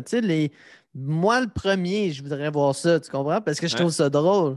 Ouais. Mais aussi, tu as fait une autre promotion où tu es allé au 2,81. Ouais. Puis ça, j'ai vu la vidéo, c'était comme raccourci. Je n'ai pas vu, je sais pas s'il y avait une longue vidéo de ça, mais si oui, je n'ai pas trouvé. Mais. Ouais, mais c'était comment ça, justement, aller au 2,81? Puis... C'était pas au 2,81, on a stagé, on a demandé. En plus, c'était des amis que je connaissais, c'était pas des vrais danseurs, c'était juste des gars en shape. Hein, tout avec le gars des vues. C'était dans un ancien bar de danseurs, c'est pour ça que le look marchait, tout ça. C'était à Laval, c'était au cabaret, entre une autre salle. Et tout fitait parce que j'avais auditionné pour Cheval Serpent, j'avais joué dans Cheval Serpent. Puis, tu sais, je voulais faire un gag pour les filles, vu que c'est quand même les filles qui achètent des billets. Tout était de la promotion quand même. C'est les filles qui achètent des billets. Tu veux faire rire, tu veux que le monde regarde le spectacle. Et ces affaires-là, ça me fait rire. Moi, ça ne me dérange pas d'utiliser la séduction à temps plein, à fond dans ces genres de choses-là. Je joue beau bonhomme niaiseux qui s'amuse, puis à la fin, le monde voulait que je me mette tout nu. Puis j'étais comme, oh non, non, je vais avoir de la niaiseux. Ce que j'aime pas, puis que j'assume pas, c'est ça, il y a bien des humoristes qui ont compris ça. Tu veux pas qu'un animateur, avant d'embarquer sur scène, dise ah, OK, le prochain invité, vous allez voir, mesdames, il est beau, il est drôle. Ouais. Et là, parce que tu arrives sur scène, moi, j'ai dit à tous les animateurs, tu me présentes jamais comme ça. Puis après ça, tous les autres, on se dit, les J du Town demandent la même affaire. Ils font c'est vrai. Parce que tu arrives sur scène, tu as déjà 2 prises. Parce que tu arrives sur scène, les filles font comme soit ah, il n'est pas si beau que ça, ou ah, OK, ouais, il est beau. Puis les gars font comme OK, c'est un danger pour moi, il me gosse. Ouais. Parce que, genre, Ils sont jaloux. Ben, peut-être même pas, mais juste que c'est ça. Fait que j'aime pas quand on parle de séduction sur ce côté-là. Je ne suis pas à l'aise. C'est une question de, je sais pas quoi, si on pourrait faire de la thérapie encore. Pourquoi, Martin, t'aimes pas ça, assumer? Je fais quoi? Je veux pas déranger, je veux pas, je sais pas. Mais ça, j'aime moins jouer la carte de séduction sur ce côté-là. Mais sinon, jouer un peu le beau bonhomme niaiseux, ça me dérange vraiment pas. Le garçon sympathique, là. Puis, justement, c'est drôle que tu parles de présentation. Il me semble que c'était toi qui s'est fait. À un moment donné, tu t'es fait présenter dans un corpo, je pense. Puis, il avait lu ta description Wikipédia. Non, ma biographie de mon site Internet Ah, OK, c'est ça. au complet. C'est bizarre comme place, mais c'était au Zoo de Granby. Ils ont Wow. des salles de corpo, des salles comme spectacle corporatif. Et la madame, la toune part, c'est Welcome to the Jungle. C'est 5 minutes, cette toune-là. Là. À part, Martin Vachon a été diplômé de l'École de théâtre en 2005, de l'École de Saint-Hyacinthe. Il a fait ça, on l'a vu. Là, un homme des affaires, je ne me souviens même pas d'avoir joué là-dedans. Ah ouais, c'est vrai, j'ai fait un 3e rôle là-dedans. Et elle lit tout, mais elle va arrêter. La toune a eu le temps d'arrêter. Ils ont recommencé la toune. C'est comme, mais voyons donc. Elle, parce que j'en ai sûrement demandé des infos à ma boîte, comment le présenter. Mais regarde, là, sa bio, choisis quelque chose là-dedans. C'est un humoriste, comédien, vous l'avez vu dans Tintin, Mesdames, Messieurs, Martin Vachon, that's it. Elle a tout lu. Wow, c'était incroyable. Je suis arrivé sur scène, désolé, je n'ai plus le temps. Bonne soirée! C'est pour moi. La toune Welcome to the jungle. Hey, C'est élevé en plus. Là. Puis ça, hey, ça m'a fait penser, Welcome to the Jungle, ma première médiatique à Québec. C'était la première toune de ma playlist quand le public rentre. Fait que là, ma playlist rentre, elle joue, OK, les lumières se ferment, on a comme un mauvais cue du directeur de la salle. Fait que là, mon technicien fait comme, ah, c'est pas tout de suite, OK, bon, on repart, on met la musique. Fait que là, il repart la musique d'ambiance. C'est Welcome to the Jungle. À part. Fait que peut-être pendant 15-20 secondes. Et après ça, ah, on a le cue de la salle, OK, parfait. Bon, on arrête la musique, part la vraie toune, c'est le show qui commence. Mais Chris, dans la critique du journal à Québec, les lumières se sont tamisées. On a entendu quelques notes de Welcome to the Jungle, comme genre une image qui va dans genre pour imager genre l'artiste. OK, là on s'en va, il s'en va sur scène, il s'en va affronter la jungle d'une première médiatique. C'était un super beau clin d'œil. Puis nous autres, comme tu vois un clin d'œil partout, c'est un accident. C'est juste que, fait que là, à cause de ça, j'ai fait la même fausse erreur à Montréal. Oh, wow. Ben oui, j'ai fait comme Chris, ils ont aimé ça, ils m'ont dit, on va le refaire, là, tu sais, mets 2-3 notes de ça, par rapport à la toune pour de vrai. Mais encore une fois, la vie fait bien les choses. Exact. Parce que c'était pas supposé, mais finalement, c'est un bon cue, finalement. Ouais. Je vais y aller avec une question. Non, ça, c'est celle que je t'ai posée tantôt, justement, quand je t'ai dit, je l'ai dans mes questions. Je vais te la poser tout de suite.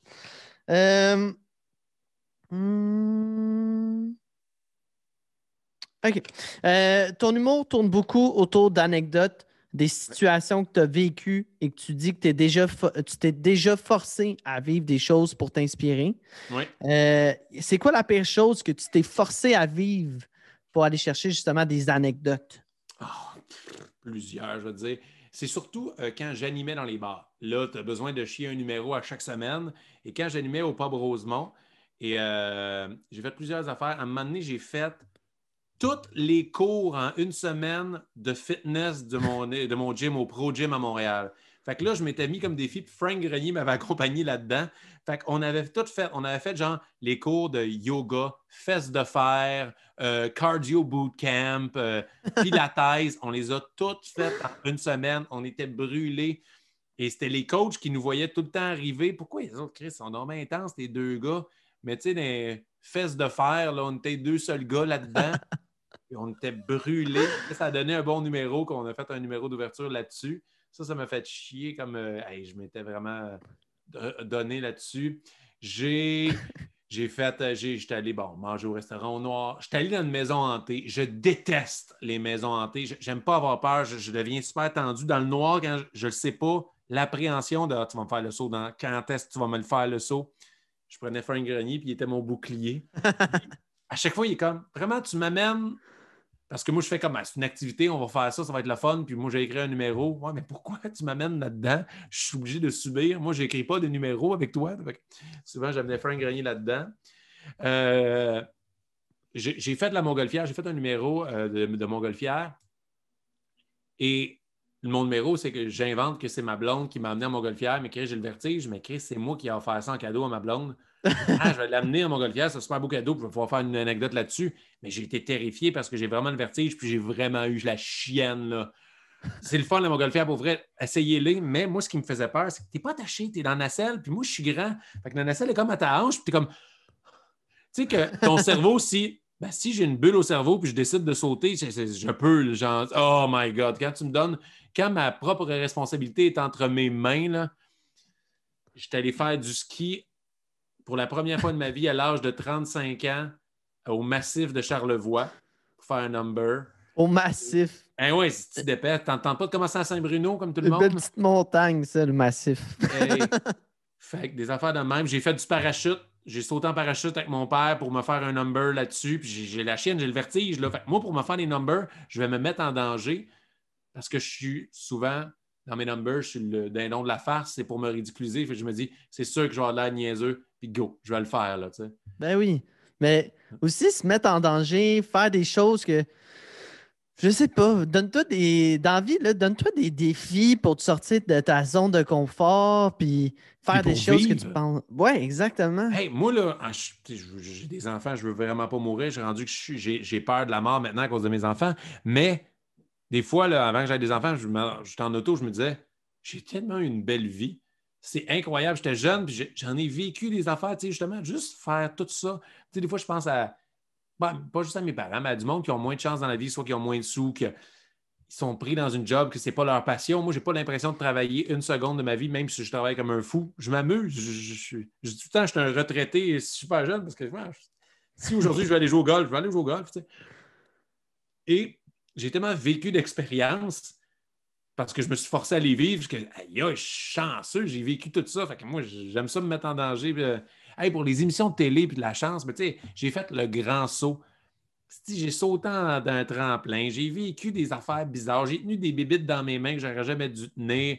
J'ai fait des affaires hallucinantes tout en me mettant en danger pour faire des numbers.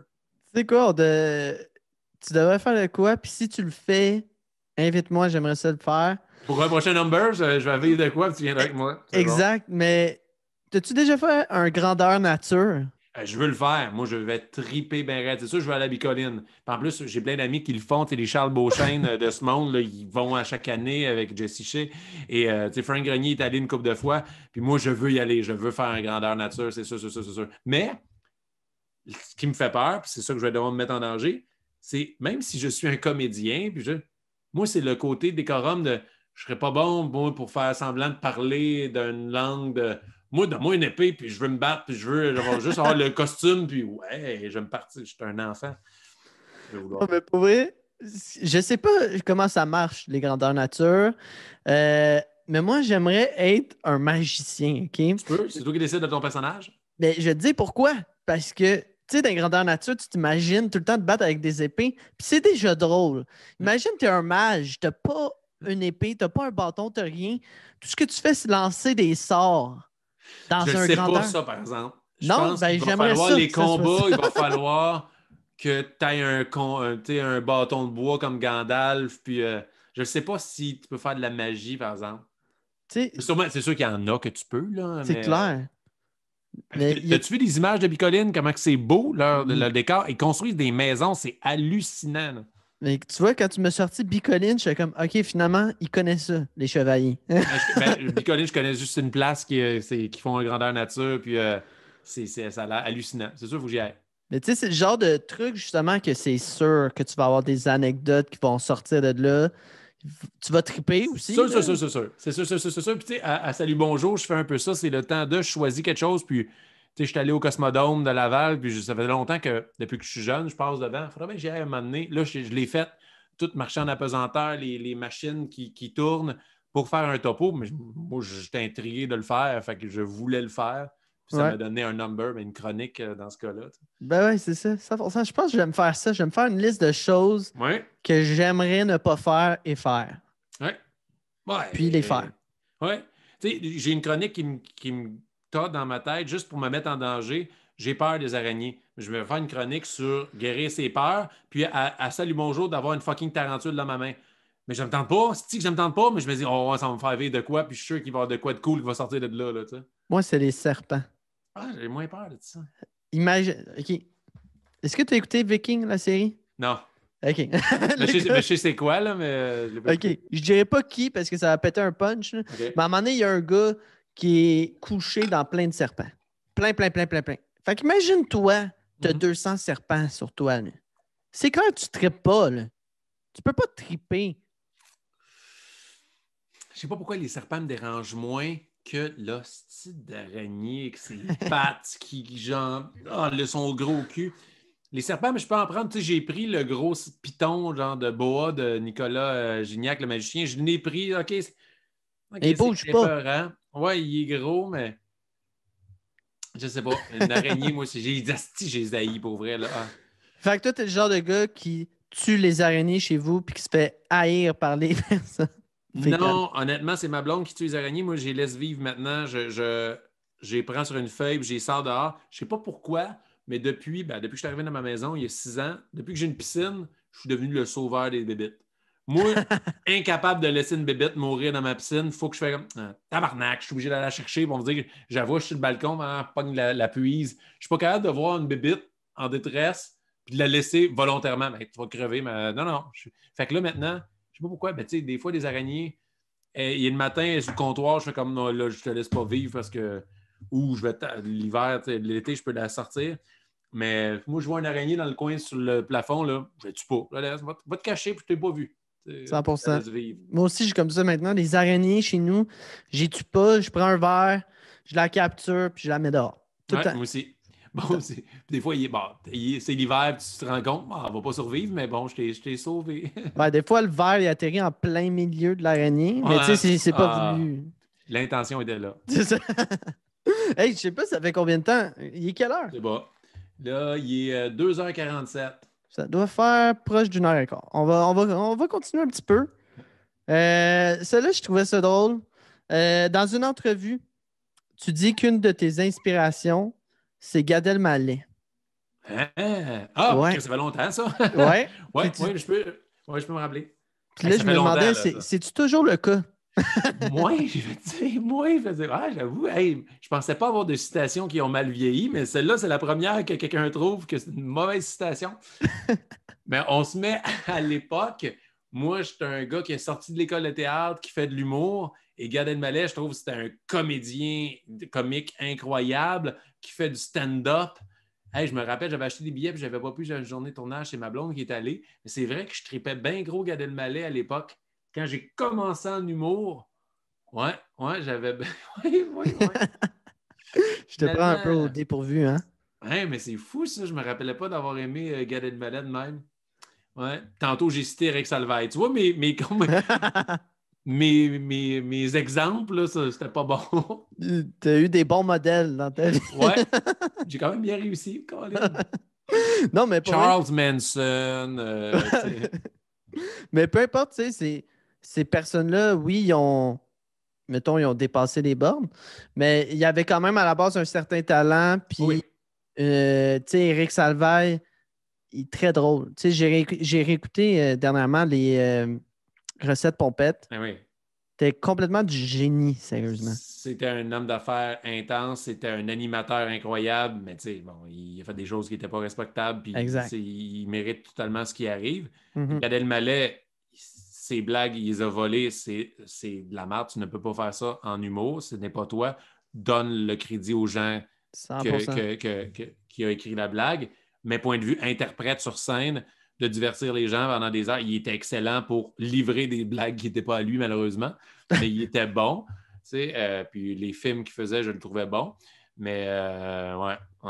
On n'en parlera pas trop en bien de ces gens-là. Ouais, non, c'était tout. C'était C'était tout. tout ce qu'on Prochaine pouvait leur dire. question. Oui. Tes Ta objectifs. relation avec Gilbert Rozon, comment être tabarnak, arrête donc. C'est exactement ça. Ouais. Non. Tes objectifs pour ton premier one-man show étaient être drôle, Ouais. vendre plus de billets que Pierre Hébert Hey, boy. et te mettre en chess. Quels sont tes objectifs pour tes prochaines années? Tabarnane, j'en ai réussi 1 sur 3. Il était drôle, mon show, mais moins vendu que Pierre. Pour mon prochain one-man show, c'est quoi mes objectifs? Pour tes prochaines années, en fait, tu sais, après avoir réalisé autant de choses. Que Pierre Hébert se mette en chest. Mes objectifs pour mes prochaines années, ben, je veux écrire un deuxième one-man show qui soit aussi drôle que le premier parce que je persiste à se dire que mon premier était fucking drôle. Il était vraiment efficace, mon show. Je veux écrire un autre one-man show à court moyen terme. Je veux vraiment retourner à l'animation télé. Tu sais, avec la guerre des clowns, j'ai regoûté à ça, mon show sur le web, que je jouais à des jeux de société avec des humoristes. J'ai vraiment aimé animer. J'aime ça. Je crois que ça peut être ma voix dans l'échiquier artistique québécois. Je pense que je peux être un bon animateur avec mon côté humoriste, mon côté comédien. Puis pas animateur pour entrevue comme tu fais, genre, mais vraiment quiz, des choses comme ça, genre. La guerre des clans. Mais la guerre des clans ou la guerre des clowns, parce que on a essayé de pitcher à la télé, ça n'a pas marché, mais j'aurais vraiment aimé ça. Mais tu sais, faire de l'humour à la télé. Je veux réécrire un show, je veux animer et mais je pense que ça va être pas mal ça, mes objectifs à court terme, parce que tu sais, écrire un show, là, j'ai un nouveau numéro, non, 2 peut-être, sur 1 heure et demie, fait que j'en ai beaucoup à faire, fait que je dois focusser là-dessus. Et peu importe ce qui m'arrive, les affaires qui viennent autour, que comédien, animateur radio. Ah, je voudrais retourner à la radio aussi. Ben, j'ai une chronique à chaque semaine à la radio, mais je voudrais faire plus de radio. J'ai beaucoup aimé ce médium-là. Mais peu importe ça, j'ai rien si je ne continue pas à être actif comme humoriste. Parce que c'est comme ça ma locomotive. Moi, je visualise ça. Ma locomotive, c'est l'humour, puis le reste, c'est des beaux projets que j'ai qui m'arrivent par la suite. Mais mes objectifs à court terme, moyen terme, One Man Show et retourner à l'animation à la télé. Est-ce que tu penses que tu te comparais à un Jimmy Fallon ou voyons, l'autre personne que j'aime vraiment beaucoup? Voyons, il est un peu trapu. British aussi, Ouais, lui qui fait le karaoké. Ouais, exactement, Ouais, mais exactement. moi, j'ai un blanc de. Ouais, mais oui, un peu comme ça serait mon rêve d'avoir une affaire comme Jimmy Fallon. Ça serait hallucinant. Mm. Mais au Québec, tu sais, un Patrick Huard, là, ça, c'est un gars que je respecte énormément. Puis que je suis pas assez calé sur des sujets, puis je pourrais jamais animer la tour parce qu'il il a tellement de connaissances générales, puis tellement, Ouais. tu sais, j'ai de la misère des fois à parler de sujets d'actualité. Mais tu sais, lui, puis moi, un Patrice Lécuyer, qui Très est bon. capable de jouer, qui est capable d'animer comme incroyable. Tu sais, j'ai fait des shows avec lui, puis je le voyais aller, qui est tellement bon. Un de mes meilleurs amis, Pierre Hébert, je le vois à quel point il est rendu bon comme animateur de quiz. Je le vois aller, puis c'est un excellent humoriste. Il travaille tellement fort. Pour moi, mon chum Pierre, c'est une inspiration. Je le vois à quel point il propose des projets, qui écrit. Fait que, tu sais, ça, c'est des inspirations que j'ai. Oui, Jimmy Fallon, c'est un bon exemple, mais ça m'inspire moins parce que je peux moins comprendre dans le day-to-day ce que lui fait pour arriver là. Mais j'ai vu Patrice Lécuyer, comment il travaille fort. J'ai vu comment Pierre travaille fort. Fait que moi, c'est plus ce monde-là qui m'inspire. Moi, un François Morancy, je suis un peu dans sa lignée. Tu sais, je peux jouer, je peux faire de l'humour, je peux animer. François, quand il animait les Oliviers, c'était un des meilleurs animateurs qu'on avait au Québec. Là. François était excellent. Là, tu sais. C'est vrai. Mais tu vois, moi, j'aime beaucoup. En ce moment, j'écoute beaucoup les David Letterman, son Netflix, son show. Moi c'est ça un peu Les mon. entrevues de fond, toi, t'es là-dedans, là, Oprah, avant de même. Puis David Letterman, les entrevues sont bonnes. Là, Ouais, mais sur Netflix, moi, ce que je veux, tu sais, mon prochain step, ben, premièrement, j'ai comme 3 projets en tête qui ont tous quelque chose qui vont m'apporter et me développer. Comme là, moi, je voulais avoir des entrevues un peu plus sérieuses, puis un peu plus approfondies, vraies. Donc, c'est pour ça le processus de. Mais j'aime beaucoup l'humour aussi. Fait que j'ai un autre projet, un autre podcast que je veux aller là-dedans. Puis j'ai ma prochaine formule, c'est c'est devant public. OK, ouais. Donc, je veux aller devant le public. C'est vraiment un step que je veux prendre. Puis, justement, David Letterman, je trouve que c'est vraiment, vraiment, vraiment bon ce qu'il fait sur son show sur Netflix. Puis c'est toutes les plus grosses personnalités que tu peux avoir. Il y a vraiment t'as Barack Obama, Jay-Z, Kanye West, tous des gars vraiment intéressants et des femmes intéressantes. Et c'est éclectique là, de passer de Barack Obama à Kanye West. Tu fais comme, oh boy, c'est pas le même genre d'entrevue. Ouais, c'est ça. Mais tu sais, il y a vraiment aussi sa couleur, ce gars-là. Je veux pas sa couleur, j'ai la mienne, mais j'aime beaucoup ce style de choses-là, puis j'aime que ça soit devant le public. Moi, je veux me ramasser devant le public. C'est ça mon objectif. Puis, très bonne idée. Je te le souhaite, puis fais-le. Il n'y a rien qui t'empêche de le faire dès que la pandémie t'empêche un peu de le faire, là, mais dès que tu vas pouvoir, ça va être une bonne idée. Exact. Ben, avant que la pandémie arrive, j'étais en discussion avec une chaîne de restauration qui est importante au Québec. Puis justement, l'heure du goûter, qui était plus humoristique, plus funny, puis plus du, du fast-food, là, juste du bon rapide. On voulait faire ça devant le public. OK. Puis ça s'en allait se faire probablement. J'allais faire une petite tournée à travers le Québec avec des invités. C'est peut-être pas mort quand tout va rentrer dans l'ordre? Non, c'est ça, c'est peut-être pas mort. Fait que je travaille vraiment là-dessus. Ça me stresse énormément parce que moi, j'ai animé devant le public le MC Clash dans le temps qui était la ligue de Battle Rap et je me considérais pas un bon animateur puis ça me stressait énormément de parler devant des gens. Puis je me dis, il faut que je brise cette barrière-là, il faut que je brise cette image-là du passé. Ben oui, puis tu vas le travailler, puis tu sais, tout ce travail, ça s'apprend, là, puis tu vas te préparer, puis je te connais. Vu que tu vas te préparer super bien, ça va bien aller. Puis tu joues pas ta carrière là. Tu vas le faire. C'est profites-en justement de ce moment-là de stage time que tu peux faire pour casser tes peurs. Puis, tu sais, regarde, tu vas l'avoir. Tu es un excellent intervieweur. Focus sur ton invité, puis le public va aimer ça. Tu n'auras même pas besoin d'être bon pour animer le public. Là. Focus sur ton invité. T'sais. Exact. Ben, merci beaucoup en passant. Ben, c'est ça. Fait que on va enchaîner. Je vais closer les questions. Après ça, des questions du public? Non, j'en ai pas. Parce que je ne veux pas annoncer tout de suite mes invités. Je ne sais pas encore comment je veux le développer, ce truc-là, le côté promotionnel. Ouais. Donc, je pense que j'attends d'avoir comme 3 épisodes en banque. Puis après ça, je commence à sortir du stock. Tu vas avoir une meilleure idée de qu'est-ce qui est bon dans tes affaires, puis tu vas comment bien le vendre. T'sais. Exactement. Fait on enchaîne avec les 2 dernières questions. Après ça, je te montre des images de moments que j'ai trouvé marquants dans ta carrière ou des trucs drôles ou whatever.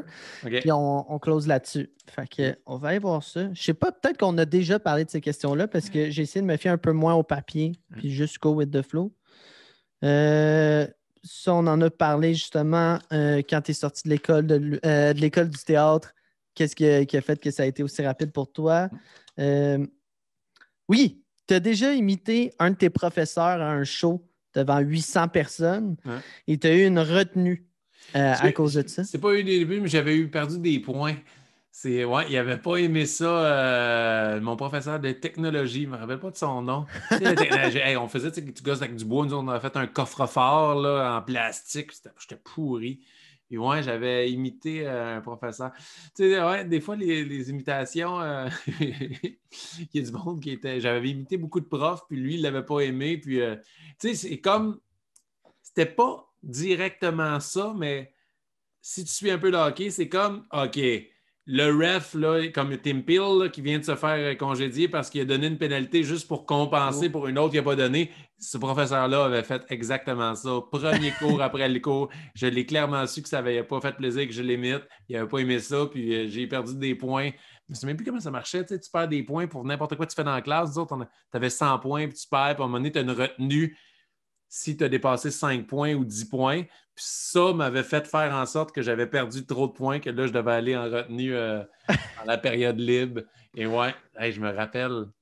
C'était Il quoi cette parlait de imitation-là? Il parlait un peu comme Yvon comme un peu Kevin Parent. Je l'avais imité à une place pendant mes spectacles d'école de secondaire. J'ai imité une couple de profs, puis je l'avais fait. Il n'avait pas aimé ça. Moi, j'avais un professeur là, d'éducation physique qui était complètement sauté, tu sais, un peu pas son comportement, il était très impulsif, tu sais, puis OK. il était drôle de la façon qu'il s'exprimait et tout. Puis je me rappelle, à un moment donné, on était en éducation physique, puis tu sais, on jouait au hockey. Puis là, il OK. dit Monsieur Smith. Là, j'ai oui. Monsieur Smith, avez-vous pris de la cocaïne? Là, ben, j'ai 15 ans, là, puis j'étais en éducation physique, là, je pense pas. Il dit Monsieur Smith, êtes-vous sûr de ça? J'ai dit ben là, vous voulez que je cours ou c'est quoi? Là? Il dit Monsieur Smith, dehors, dehors. Puis il parlait tout le temps de même, dehors, terminé. Ben, pardon, il t'a mis dehors du cours de même? Ouais, juste à cause qu'il pensait que j'avais pris de la cocaïne. À cause C'est que t'étais trop complètement. énervé, genre? Ouais, exactement. Ou je sais pas. Je suis un enfant qui a de l'énergie, qui joue au hockey. Ben voyons donc, t'es trop tannant. T'as-tu pris de la cocaïne? Non, hey, ouais, dehors. Voyons donc. Ouais, puis je me rappelle, tu sais, c'était dans un aréna. On avait un aréna qui était comme jumelé à notre école. OK. Puis après ça, on était dans le vestiaire. Puis on était tous. On était comme ça, pas de bon sens. Puis là, tu sais, quand t'es jeune, t'as des théories. Puis là, tu veux monter des mauvais coups à cause de ça. Puis tout. Puis là, on avait demandé, dans le fond, la toilette dans le vestiaire, elle se barrait de l'extérieur avec un genre de crochet. Fait que là, on était 3 boys. On s'est enfermés dans les toilettes. Puis on a dit aux autres personnes de nous enfermer là pour foxer un cours. Puis dire que c'était comme de la faute du professeur. Tab. Vous étiez Finalement, loin dans on était, dans votre... on était lourds, surtout. Fait que finalement, on s'est juste enfermé là-dedans, puis on a foxé un cours. On a attendu que quelqu'un vienne nous ouvrir, puis on est parti. Mais c'est donc mais weird des toilettes que tu barres de l'extérieur. Ouais, ben c'était vraiment un vestiaire de hockey. OK. Puis la toilette, je sais pas pourquoi, là, mais tu avais un loquet que tu OK. descendais de l'extérieur seulement, pas de l'intérieur. Ah, mais c'est sûrement que tu pouvais rentrer de cette toilette-là, pouvais rentrer au vestiaire, fait que tu voulais bloquer. Je peux comprendre que tu bloques ton vestiaire, tu veux pas que le monde rentre pour voler tes affaires, mais que c'est en même temps la porte de cette toilette-là. Mais c'est weird pareil. Ouais, je sais pas pourquoi, mais en tout cas, fait qu'on s'est enfermé dans les toilettes, puis on a manqué un cours Puis pour on ça. a fait de la cocaïne. Finalement, il Ouais, c'est avait ça. raison, le On l'a professeur. fait finalement. Ouais, regarde, il nous a eu, il nous a busté. En tout cas. Mais OK, ben regarde, je vais te montrer, je vais te partager mon écran. Oh yeah, montre-moi ça, ces images-là. La grosse technologie. On va descendre tout ça. Oh, de la porn. Non, non, c'est impossible parce que j'ai bien effacé mon historique avant qu'on commence Ah, tu ça. prends pas de chance.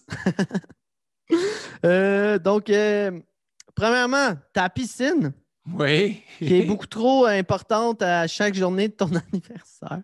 Oui, c'est vrai. Ça, oui. À chaque 2 juin, je me sac dans ma piscine. Je sais pas pourquoi c'est parti d'une tradition.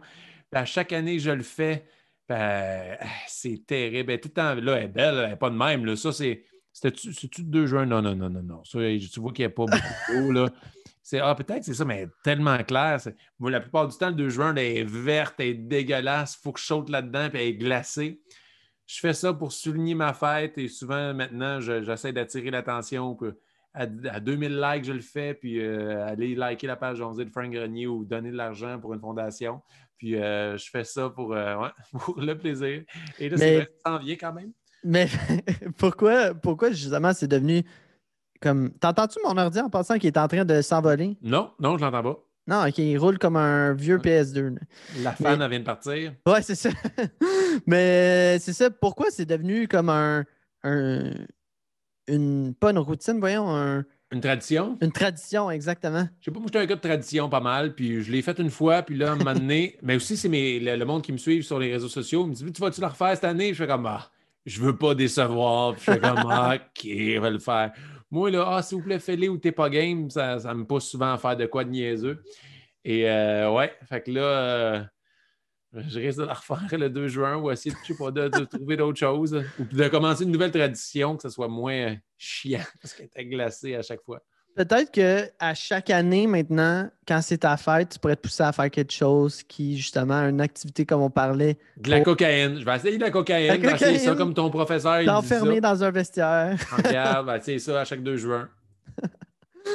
Sinon, j'ai ça ici, c'est quoi? Eh, Donc, boy, mais ma première. Marie-Soleil Dion, mesdames, messieurs.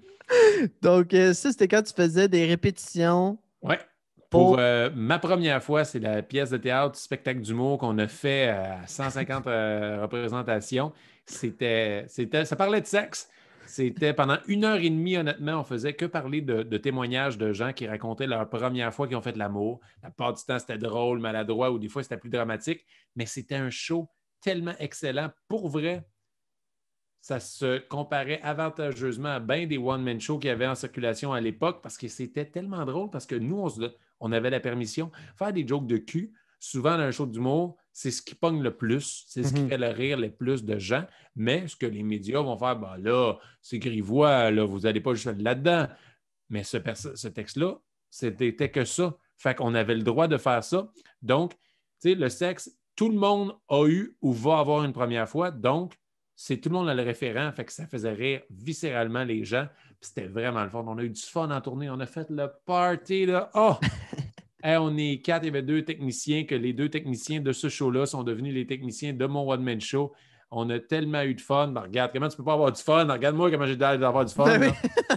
Ça me fait rire tout le monde avec nos textes. J'utilise Marie-Soleil Dion comme table pour mon texte pendant que je l'apprends doggy style. C'est quand même assez bizarre. Ouais, puis au départ, là, quand vous avez pratiqué cette scène-là, y avait-il un certain malaise ou. Et la première fois qu'on s'est vu, les 4 comédiens, c'était pour l'affiche. Puis l'affiche, on est tout nus devant des laptops.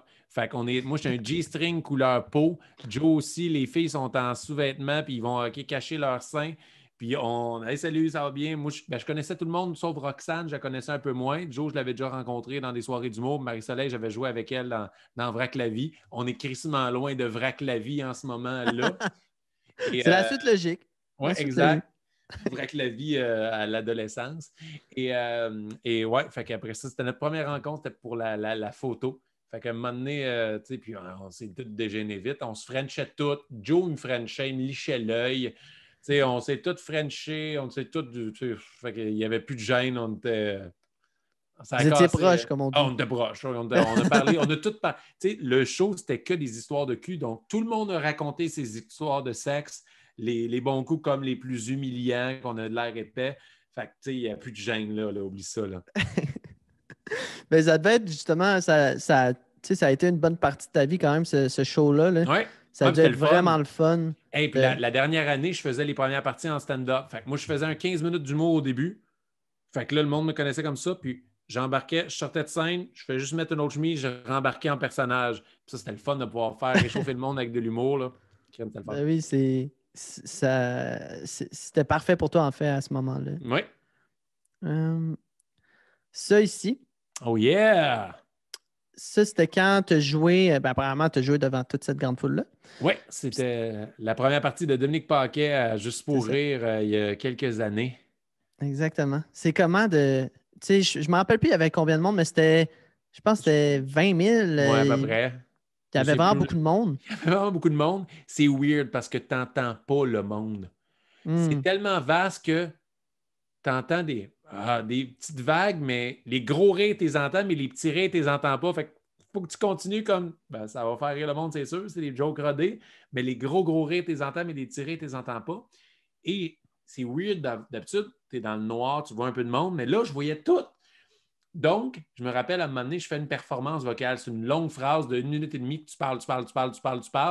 Et d'habitude, je fixe comme un fond de la salle pour m'aider à me concentrer. Mais là, tu vois des buildings, tu vois des avions passer. J'étais comme, ah, non, mais beau. C'était dur pour la concentration. Je me rappellerai toujours de ce show-là. Et pourquoi la psychologie sportive m'a aidé, c'est que les gens ne savent pas, mais moi, 5 minutes avant d'embarquer sur scène, j'ai eu un appel pour du trouble personnel. J'ai eu genre un appel qui était très dérangeant psychologiquement de aïe, je peux pas croire que là, on dit, je parle à de la police. Genre, oui, M. Vachon, c'est de la police, de la police. Non, je suis comme, oui, vous ne comprenez pas. Moi, j'embarque sur scène devant 20 000 personnes, là. Est-ce qu'on peut se rappeler après? OK. Et là, de faire, tu dois oublier tout ce qui vient de se passer pour performer, là. Puis, tu sais, tous les plus gros noms de Juste pour rire, de l'industrie, du spectacle, des producteurs étaient là. Mon producteur, ma gérante, tout le monde est là. Tu fais comme, OK, oublie ce qui vient de se passer. Focus sur ce que tu dois faire maintenant. Et ça, c'est un exercice que la psychologie sportive m'a aidé de bloquer les pensées négatives. Concentre-toi sur ce que tu as à faire, ce que tu peux contrôler maintenant. Prends le micro. Dans 3, 2, 1, t'embarques. Mais ça, c'est wow, c'est une expérience personnelle. Quand j'ai sorti de cette scène-là, je me suis dit, oh, je suis capable de faire pas mal n'importe quel show maintenant parce que je venais de surmonter en 2 secondes. Pense plus à ça, embarque et fais ton métier. C'était fou. Ça, c'est malade. Je me rappellerai toujours de ce show-là. On devrait payer pour vivre des moments comme ça parce que c'est un moment clé qui a fait vraiment un changement ensuite pour tous tes futurs shows, tous tes futurs tes tournages, peu importe quoi. Tu as appris à gérer une situation qui a l'air grave. Là. Donc, puis tu fais comme The show must go on, puis go.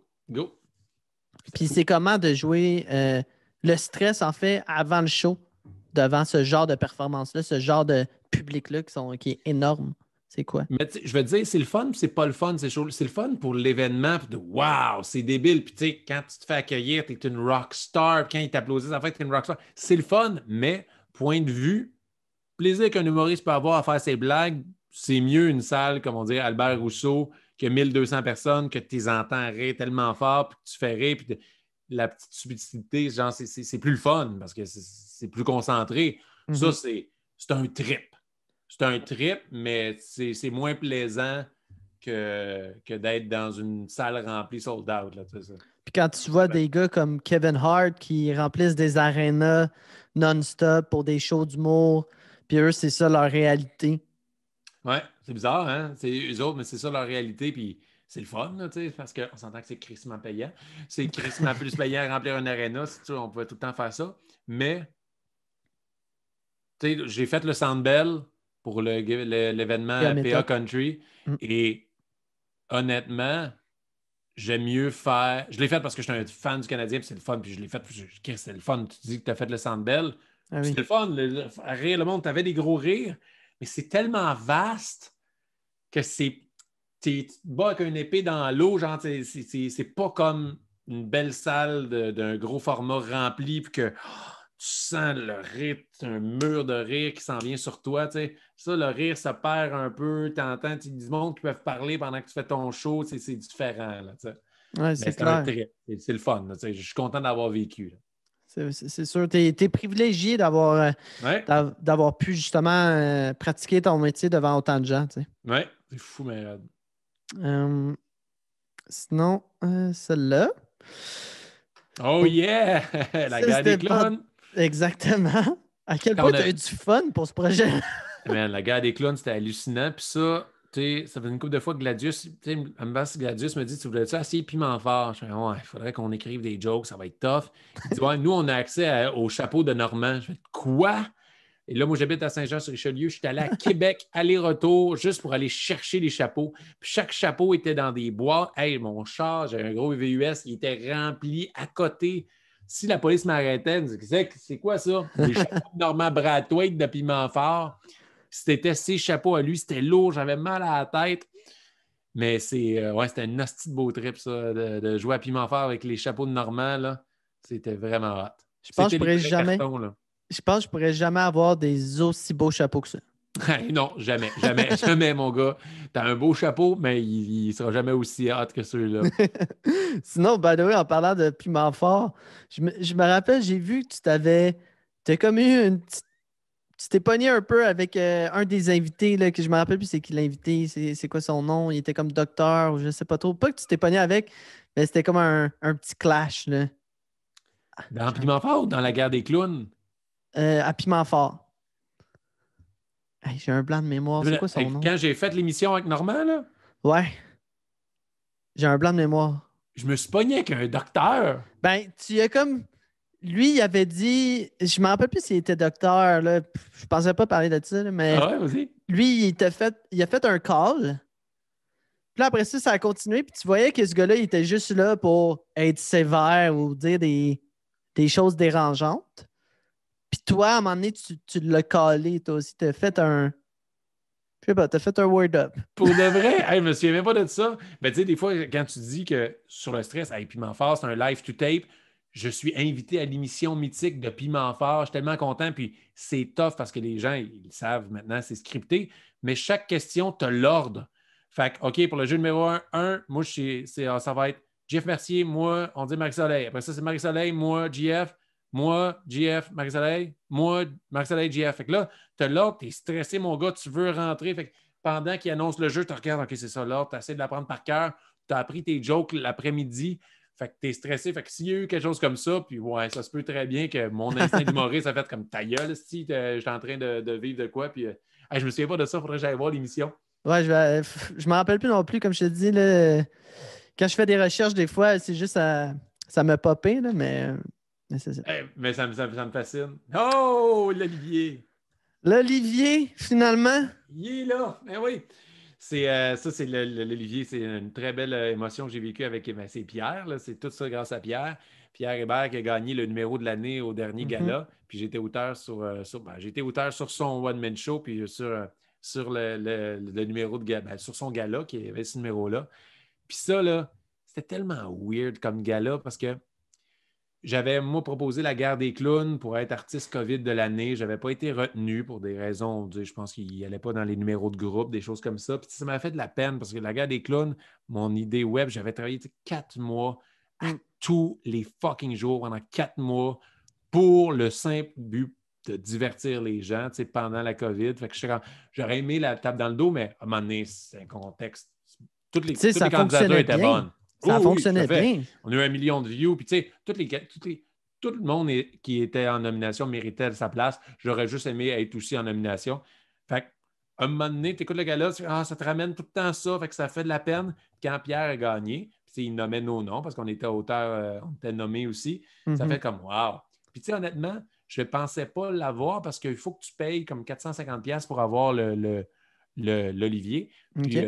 Pierre, le lendemain matin, est venu me le porter parce qu'il savait que ça me. Tu sais, en tant que petit cul qui fait de l'humour, c'est mon rêve depuis la première création, le premier gala des Olivier que j'ai vu. Je me suis dit, j'aimerais ça en avoir un moment donné. Puis pour vrai, qu'il me l'amène, puis qu'il en commande pour toute l'équipe, ça m'a tellement fait du bien. J'étais tellement content. La photo que j'ai prise, là, je vais te dire, pendant une demi-heure, je vais juste me promener avec dans mes mains, me promener dans le miroir, faire qu'elle est gagnée. C'est comme un enfant qui, avec un peigne, fait semblant qu'il remercie aux Oscars. Là. Eh oui. Tu le vois avec le sourire sincère en ce moment. Ah ouais, j'étais tellement content. Ma main sent tellement la scène parce que c'est lourd puis ça sent la scène noire. Puis, non, je suis content. Puis, je le prenais aussi. Pierre avait gagné le show de l'année avec son one-man show. On avait été en nomination pour les textes. On n'avait pas gagné. Bon, Pierre avait gagné le show de l'année. Puis, je l'accepte il y a un peu de ça aussi. J'avais été auteur de son one-man show. Puis, merci encore, Pierre, de me l'avoir donné. Puis, c'est un milestone qui arrive dans ta carrière qu'il est là maintenant. Puis, ça ne change rien. On accorde des fois beaucoup trop d'importance à ça. Quand je n'ai pas été en nomination, ça m'a fait de la peine. Quand je n'en ai pas gagné, ça m'a fait de la peine. Les Oliviers, c'est vrai, Pierre me l'avait dit, puis d'autres mondes. Les Oliviers, c'est 3 jours. C'est la journée que les nominations sortent, la journée du gala et le lendemain.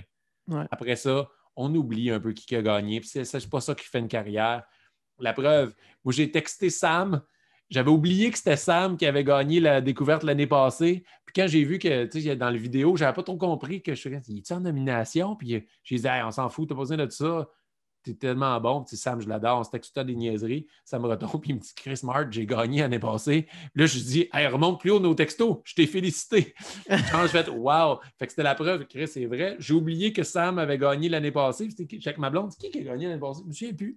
Fait que, tu sais, on accorde trop d'importance, mais en tant qu'humoriste, c'était mon rêve d'en avoir un. Là, j'en ai un. Maintenant, la prochaine étape, tu dis un objectif, mais j'aimerais ça en gagner un moment donné avec, tu sais, que je sois plus que ce soit moi un numéro, que ce soit mon one-man show. Que ce soit un peu plus personnel pour toi. Exactement. Là, c'est un Olivier d'équipe. Puis, tu sais, ce numéro-là, là, je suis très modeste dans la participation que j'ai faite parce que Pierre a eu l'idée depuis longtemps de faire ce numéro-là. C'est Pierre qui l'a livré avec une justesse et une sensibilité incroyable. 95% de cet Olivier-là, c'est Pierre. Mais félicitations à toi aussi, quand même. Comme tu dis, l'humour, c'est un sport d'équipe. Oui, tout à fait. Puis, faut que tu sois fier autant que si c'était toi qui étais la personne qui avait ce show-là. Autant que si c'était ton show à toi. Tu en as fait partie, tu as contribué au succès, tu travailles fort. Ouais. Je pense que le podcast en résume bien. Donc, prends-le. C'est un bel achievement. Puis, utilise-le pour le prochain push. Exact. Ah, puis puis tu sais, moi, en tant qu'auteur, vu que je suis plus humoriste, des fois, j'ai un syndrome d'imposteur. Moi, je suis vraiment un auteur. Non, avoir ça comme reconnaissance, ça m'aide. Puis maintenant, on dit quand je travaille, puis je travaille ailleurs, puis je vois l'Olivier, je fais, ah oui, c'est le fun, c'est juste plaisant. C'est un vlog, une reconnaissance. Clairement. Attends une minute, je vais nous remettre... Puis je vais pouvoir le pawn-shopper à un moment donné pour... Quand tu vas être un peu plus dans la misère. Exactement. Je vais arrêter, mettre le partage en pause. Bon, là, il faut que je retourne. Là, j'ai l'air d'un vieillard. Je suis comme Colin. Comment je arrêter retourne le partage dans le d'écran, d'habitude, ça te remet. Ouais, ça n'a pas arrêté. Le partage. OK, mais je veux l'arrêter. Arrêter de partager. Ah, on est de retour. Donc, écoute, c'est ce qui met fin à notre podcast. C'est très le fun, Ben. C'est toujours un plaisir de jaser. Puis n'hésite jamais si tu as d'autres projets que tu veux qu'on jase. T'es bon, t'es sympathique, puis on a le goût de te jaser. Ben, un gros merci encore une fois pour le temps que tu as pris. On a pris un petit 2 heures, je pense. Ouais, ma blonde, elle va être contente dès que j'arrête. Je sais, en plus, je pense que mon frère est dehors avec ses filles, puis à distance. Il était juste venu dire bonjour. Puis je fais comme, j'ai vu, il était là. On va aller leur dire bonjour. C'est des sacrifices, je l'ai dit, c'est des sacrifices pour la carrière. Aujourd'hui, ça a été un sacrifice, mais ça a été un sacrifice le fun. J'ai eu beaucoup de plaisir avec toi, pour vrai. Ben, merci beaucoup. Fait que, have fun. J'espère que tu as passé un bon moment. J'espère que ça t'a rappelé des belles choses. J'espère que les gens ont aimé la discussion. Si vous avez... si vous vous comparez, on se compare tout le temps, même si on ne devrait pas le faire. Ouais. Si vous avez des situations, si vous avez des moments difficiles ou n'importe quoi par rapport à votre cheminement, puis vous voulez en parler avec nous, n'hésitez pas à le commenter puis à nous en faire part. Moi, ça va me faire plaisir de parler avec vous autres. Puis sur ça, ben, encore une fois, un gros merci. Puis pour les gens qui nous regardent, on se revoit au prochain épisode. Oh yeah! Bye! Merci.